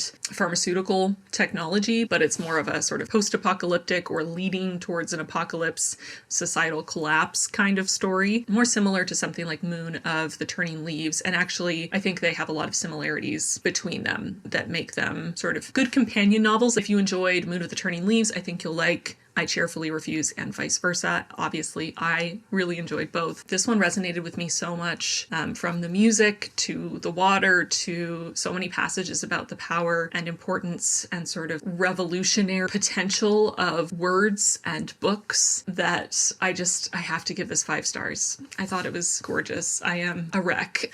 I am so emotional. Like I said, I'm going to buy a physical copy. I will definitely be rereading it. I will be recommending it to everyone I know. And this was gorgeous. Highly recommend. So 5 stars for I Cheerfully Refuse. And I was hoping that by the time I was done reviewing it, I would be less emotional so I could talk about Annie Bot, but I'm not really less emotional. So although I feel like starting to talk about Annie Bot, I will get less emotional very quickly. So I'll just center myself for a moment and then we can get into it. Annie Bot was the other one that I was saving for the end because I thought I would really like it. It is a story about a robot that is gaining sentience, gaining personhood, becoming more and more human. And that's exactly my cup of tea, right up my alley, the kind of story that I am primed to love. It was also sold as being similar to My Dark Vanessa, which was a really difficult book to read, but also a book that I thought was incredibly well done. It's also presented as a feminist novel. So with all these factors, I truly thought Annie Bot would be one of my favorites, which is why I saved it for the end. Unfortunately, despite having an incredible premise, I do not think this was well done. at all. It just kept getting worse as the book went on, and it didn't start off too great.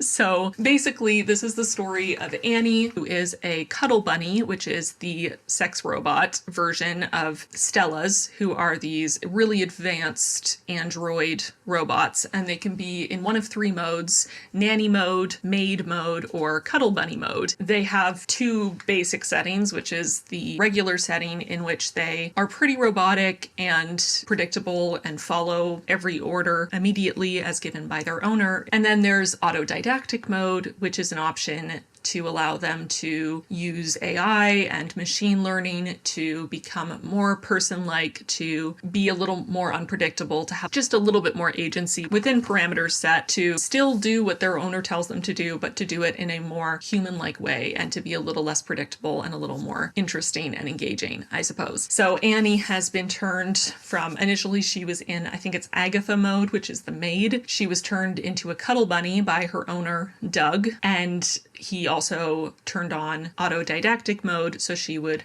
have a little bit more agency and be able to grow and change and evolve. And when the novel starts, she's already in Cuddle Bunny autodidactic mode. She is servicing him sexually every single day. We learn very quickly that she was based on Doug's ex-wife, and before they were even divorced, just while they were separated, he commissioned this custom Stella to be made based on his wife's appearance. So she looks essentially identical to his wife, but he was told by the company that he couldn't make a Stella that was identical to a living human being, so he had to change something. So what he chose to do was to lighten her skin several shades. His wife, or ex-wife, was a black woman, so he made Annie's skin lighter and also lightened her eyes, but otherwise she looks exactly like his ex-wife. So he turned his ex-wife into a whitewashed sex robot. Just let that sink in for a second. So that is where we start, and like I said, things get worse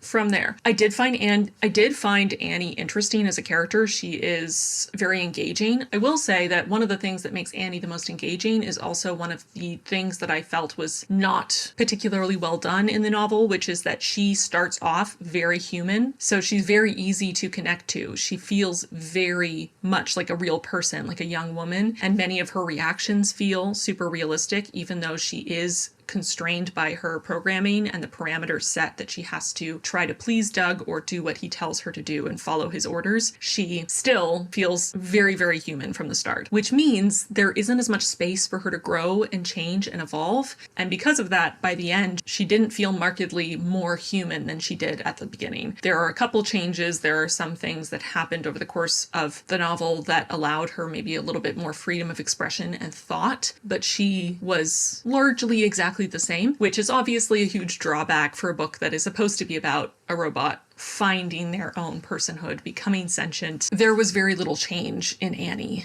Again, it made her very likable and very easy to relate to and feel for from the very beginning, but made for a much less interesting character arc for her. Doug also had very little growth or change through the whole novel, and I think what disturbs me most is not necessarily how Doug is portrayed within the book, although he is a absolutely disgusting, abusive, misogynistic, insecure, terrible man.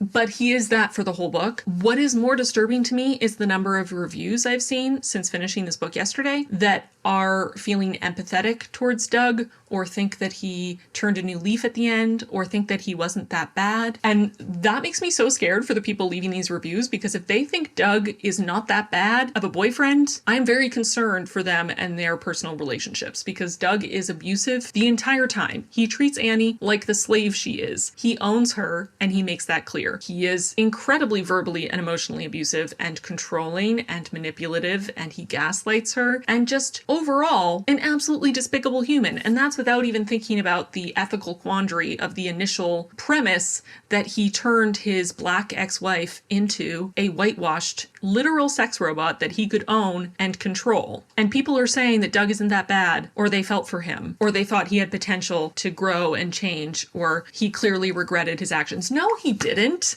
oh my god, none of the behavior Doug shows in this book is okay on any level. And if people are in relationships like this, they are in an abusive relationship and it's not okay. You deserve better. Horrifying. Okay, so anyway, Doug is the worst. Hate him so much. I do think the author portrayed him in a kind of weird way where not only does she make a point to have him say that he is a liberal man and that being liberal is something that has alienated him somewhat from his family who are conservative, while he spends the entire book treating Annie not only abusively, but also just having an incredibly misogynistic viewpoint, wanting a trad wife bang maid who is 100% subservient to him, who cooks barefoot. For some reason, it was highlighted multiple times that he enjoys her cooking barefoot, but she has to be the perfect housekeeper, cook, cleaner, but she also has to be completely subservient to his whims, please him at all times, never have her own opinions, not ask too many questions, and be ready for sex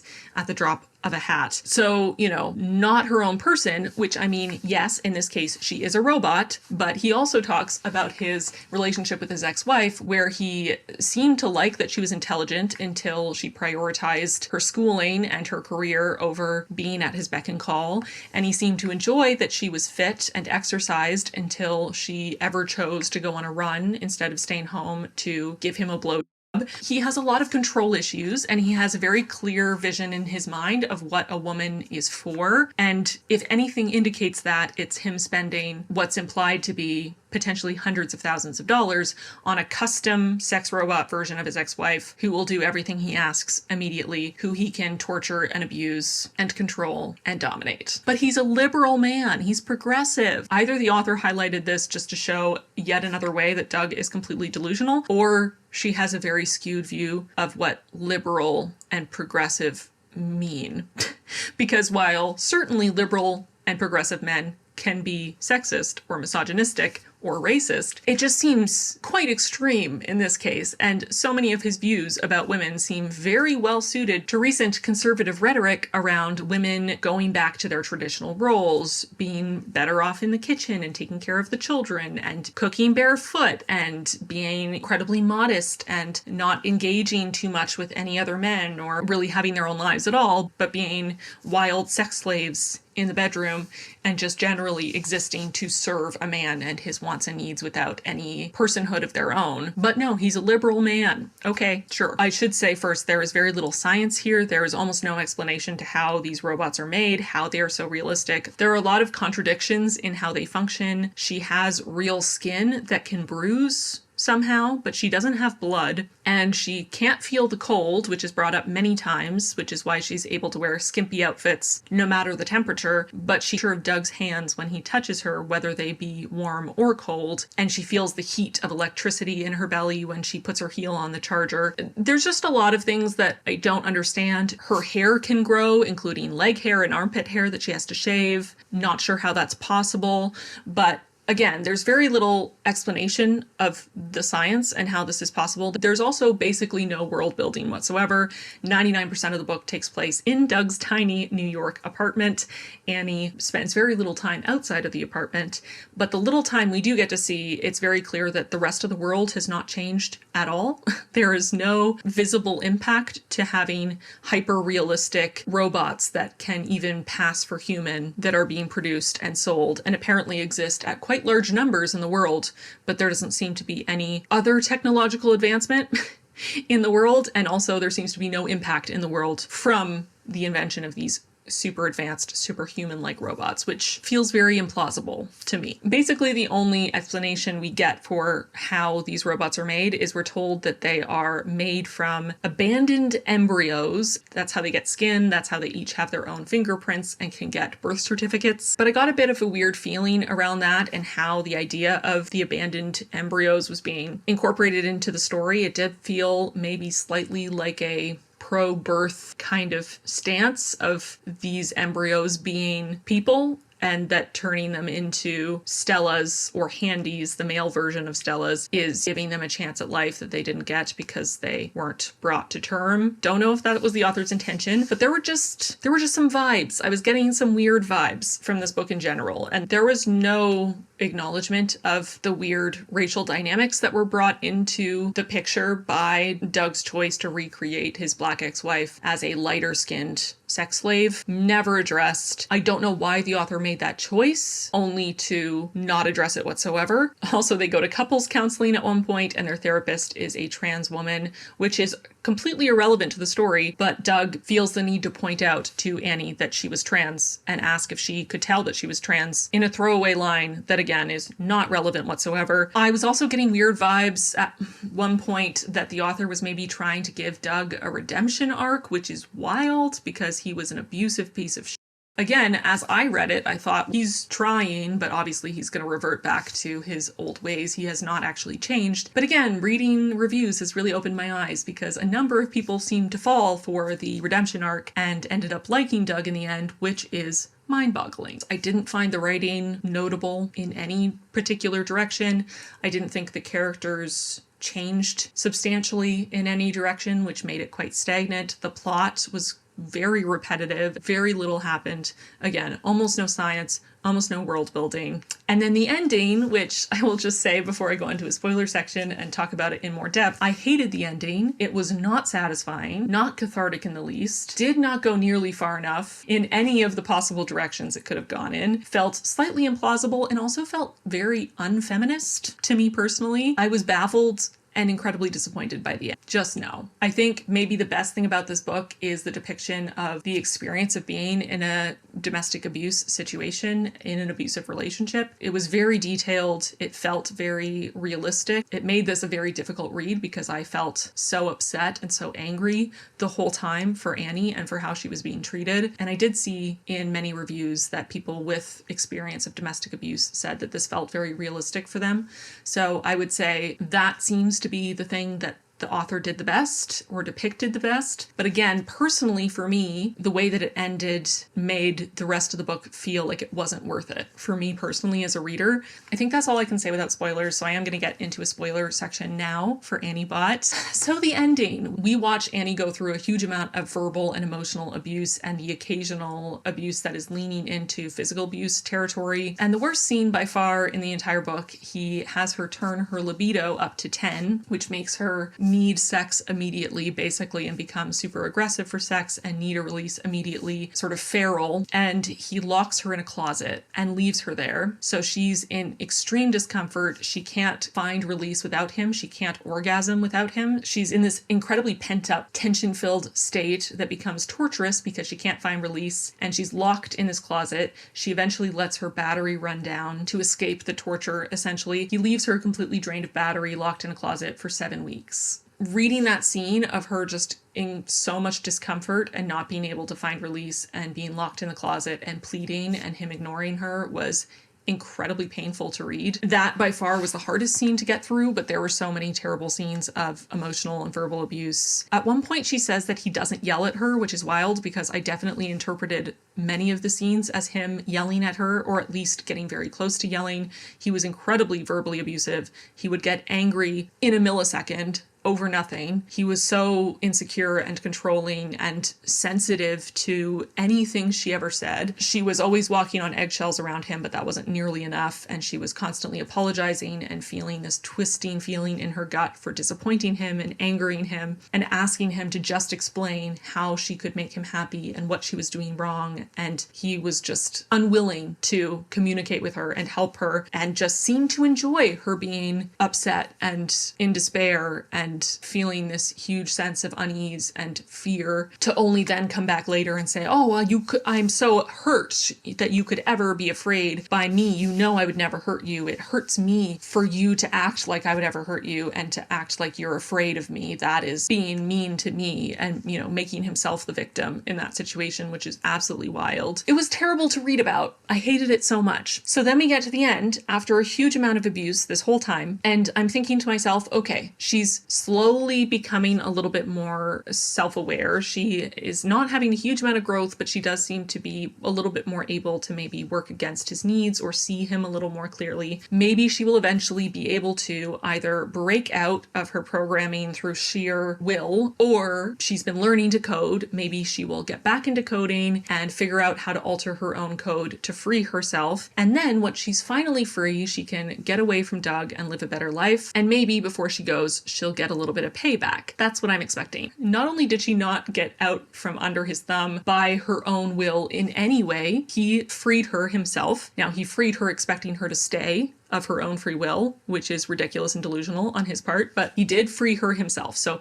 she didn't get herself free through her own, strength of will or coding, which was a plot line that was just completely dropped at one point. Definitely thought that was going to have more relevance, but no. She didn't even do the bare minimum of what I expected, which was lock him in the closet before she left. No. He doesn't even get the tiniest bit of his own medicine. No. She just leaves him sleeping on the couch where he can immediately be free. He has enough money to buy more Stellas and abuse them in the same way that he abused her. She didn't even expose him to anyone, including his ex-wife, so he can go through his life without having to deal with the shame of having dated a sex robot for 3 years that he is so shamed about and doesn't want anyone to find out. No, he just gets to live his life. And she goes right back to the first place she escaped, which he found her at, so he knows where she is, and decides to stay there. Not even on her own as a show of independence, but with the son of the engineer that worked on her for years, who the first time they met thought she was a human woman and came on to her and asked her if she had a boyfriend. She just goes right back to the one man who's ever been nice to her, essentially, and decides to live with him in a place that Doug knows and can find her or could report her to the company that sees her as an incredibly valuable asset. And apparently we're supposed to think that's a happy ending and she definitely won't ever be caught by anyone. But also we're supposed to find this empowering when she left Doug and immediately ran to the only other man she knows instead of carving her own path in the world. It's implied that at the end she's going to pick up coding again so she can help escaped Stellas and handies, and she can repair them with her coding knowledge, even though she really didn't learn nearly enough coding to be able to repair them in the place that Doug knows about and will probably tell the company about. So it will probably be the first place the company looks when Stellas and handies go missing. But sure, totally makes sense. Totally an empowering and feminist ending. I think the only thing I liked about the ending was that what made her want to leave? Well, what made her want to leave is that she finally was able to because Doug removed all of the restrictions on her, allowing her to finally leave. But it was the fact that Doug said that he wanted them to have kids and she didn't want to have kids. So I guess that's maybe feminist in that she wanted to have a choice. She couldn't see herself as a mother and she didn't want to have kids with Doug. But we don't even get any more exploration of what that means and how she could be a parent. Can she even legally be a parent? In which case, is she just going to essentially be a nanny to Doug's kids because Doug will have sole custody over these children and they will be seen by the law to be his children entirely, in which case she would have no rights to her children, just like she has no rights as a person because she's not a person in the eyes of the government. We don't get any total explosion of rage and murder and payback on her abuser. Maybe I read too much horror, but I honestly expected her to murder him. That's not necessarily the only way it could have ended, but come on, at least lock him in the closet. That is the bare minimum of what she could have done. And also for her to not go to the only place where he knows she has escaped to before and run directly into the arms of another man who she knows almost nothing about and has no idea if he's going to be a good partner or if he would turn her in for money. Not a satisfying ending. Very lackluster. I really don't know what the author was trying to do other than maybe write some sort of weird sex slave porn, because there was a lot of explicit sex and it was all written in a very lecherous, male gazy sort of way. I mean, a lot of the scenes with Annie and even some of the other Stellas were described in a very male gazy, sexualizing, objectifying way. But there were so many sex scenes and I don't know why. I get that she's a cuddle bunny and that's her job, but we didn't have to actually experience the sex scenes to know that they were having sex, especially because there is a fundamental question as to whether she could actually consent to any of this sex, considering her programming forced her to do everything Doug told her to. And to want to have sex with him as her primary objective. So she's not choosing to of her own free will because she doesn't have free will. So can she consent? It was also a huge missed opportunity that Annie didn't reach out to Gwen and reveal to her that she existed and that she was based on Gwen, so that Gwen could eviscerate her ex-husband for being a racist, misogynistic creep. Doug deserved to be outed for this disgusting behavior as much as he deserved to be locked in a closet indefinitely. In conclusion, this book is not feminist. This book does not explore a robot becoming human. There is no character growth. There is no science or world building. I feel like if you thought this premise sounded interesting, you'd be much better off playing Detroit Become Human. Actually, I think I'm going to replay Detroit Become Human soon because it's so good and so much better than this book in every possible way, exploring all the themes that I thought this book would explore, but this book just didn't explore any themes at all, essentially. She even goes through a period where she starts reading a bunch as a way to deal with this horrible abusive relationship she's in and being trapped in this tiny apartment with a man who hates her. And she reads a bunch of books, but they don't impact her worldview at all, including reading The Handmaid's Tale, but no connections are made. I feel like this portion of the book was only included so that the author could name drop a bunch of other contemporary authors who she wants to be friends with, like Sally Rooney. It was odd. There's so much control. There's a lot of diet talk. There's a lot of obsession from Doug's point of view with her body to the pound, and him getting irate over the company adding back 2 pounds during a checkup. He's constantly asking for weight to be removed from her and for her boobs to be made bigger, and he wants her to exercise every day, even though I'm pretty sure she doesn't have to exercise. I only have a small reserve of rage at any given time, and I feel like I really depleted it talking about Orbital. So I don't have enough rage reserves right now to fully express how much I disliked this book, but I really disliked it. That's Annie Bot, deeply disappointed, deeply disturbed, and I wish I never read it, honestly, because it made me feel a lot of distress for no reason. Love ending on a positive note, and as you might be able to tell, I am giving this book 1 star. Truly wish I could wipe it from my brain. So we have finally reached the end. Wow, I bet this video is so long, so thanks for hanging out with me if you're still here. You know, lots of highs and lows in this video, kind of all over the place. Now that we've reached the end, I'm gonna wrap this up by looking up the winners so I can let you know my thoughts on whichever book actually won the category. I've been keeping myself away from spoilers this whole time. I'm gonna show you the order that Goodreads voted for them, so basically their placements from 1 to 10 according to the wider voting population on Goodreads, and then I'm going to show you my ranking from 1 to 10. Okay, so the winner was The Ministry of Time. Wow. Okay. Wow. I guess part of me is not surprised, maybe because it was such an amalgamation of different genres. It appealed to a much wider audience than science fiction normally appeals to, and so it got more votes from a diverse readership. But it did so many different genres, but poorly. Once again, my faith in humanity is shattered. Wow, wow, wow. Okay, so there we have it. The winner was Ministry of Time, and I obviously do not agree. Would not be my pick for the best of these 10 science fiction books. Let's look at the ranking for all 10. So The Ministry of Time is first, definitely not my favorite. Then The Family Experiment and Annie Bot, 2 of my least favorite. Then The Mercy of Gods, which I quite enjoyed. Then Orbital, a book I absolutely detested. Then The Stardust Grail, which I liked a lot. Extinction, which I thought was very poorly executed. And then coming in the last 3 spots, my objectively 3 of my absolute favorite reads of this video, Moon of the Turning Leaves, I Cheerfully Refuse, and The Other Valley, which is depressing. Honestly, I'm not surprised that these got fewer votes. I feel like they are probably less appealing to a wider audience. They definitely have more of a literary fiction aspect to them. Although Orbital also has more of a literary fiction feel, and it was so terribly executed that I'm shocked it has so many more votes than the final 3. But wow. Yeah, so this is the order based on the votes on Goodreads, and here is my order. So my favorite to my least favorite, how I would have ranked them if I got to be the dictator of the Goodreads Choice Awards. This is the order I would put them in, and probably unsurprisingly, I would have wanted I Cheerfully Refuse to win. This was my favorite of all 10 by far. Gorgeous, heartbreaking, life-changing, beautiful. Deserved way better than 9th place. And with that, we've come to the end of this video. It has been so long. Thank you for hanging out with me all the way to the end. Leave some emojis that made you think of the books I read in this video in the comments so I know you're a real one and watched all the way to the end. Wow, there was a lot here. Such a roller coaster. I have felt so many different emotions. I honestly feel quite drained at this point.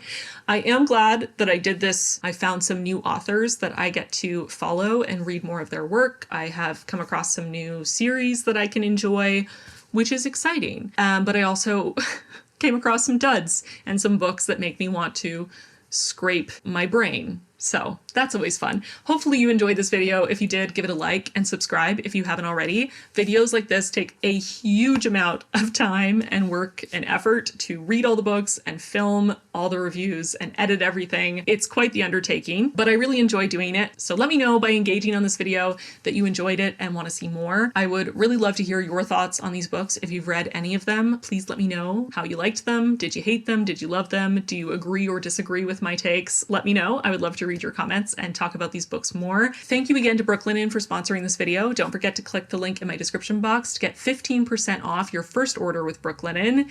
And with that, I'm gonna get going.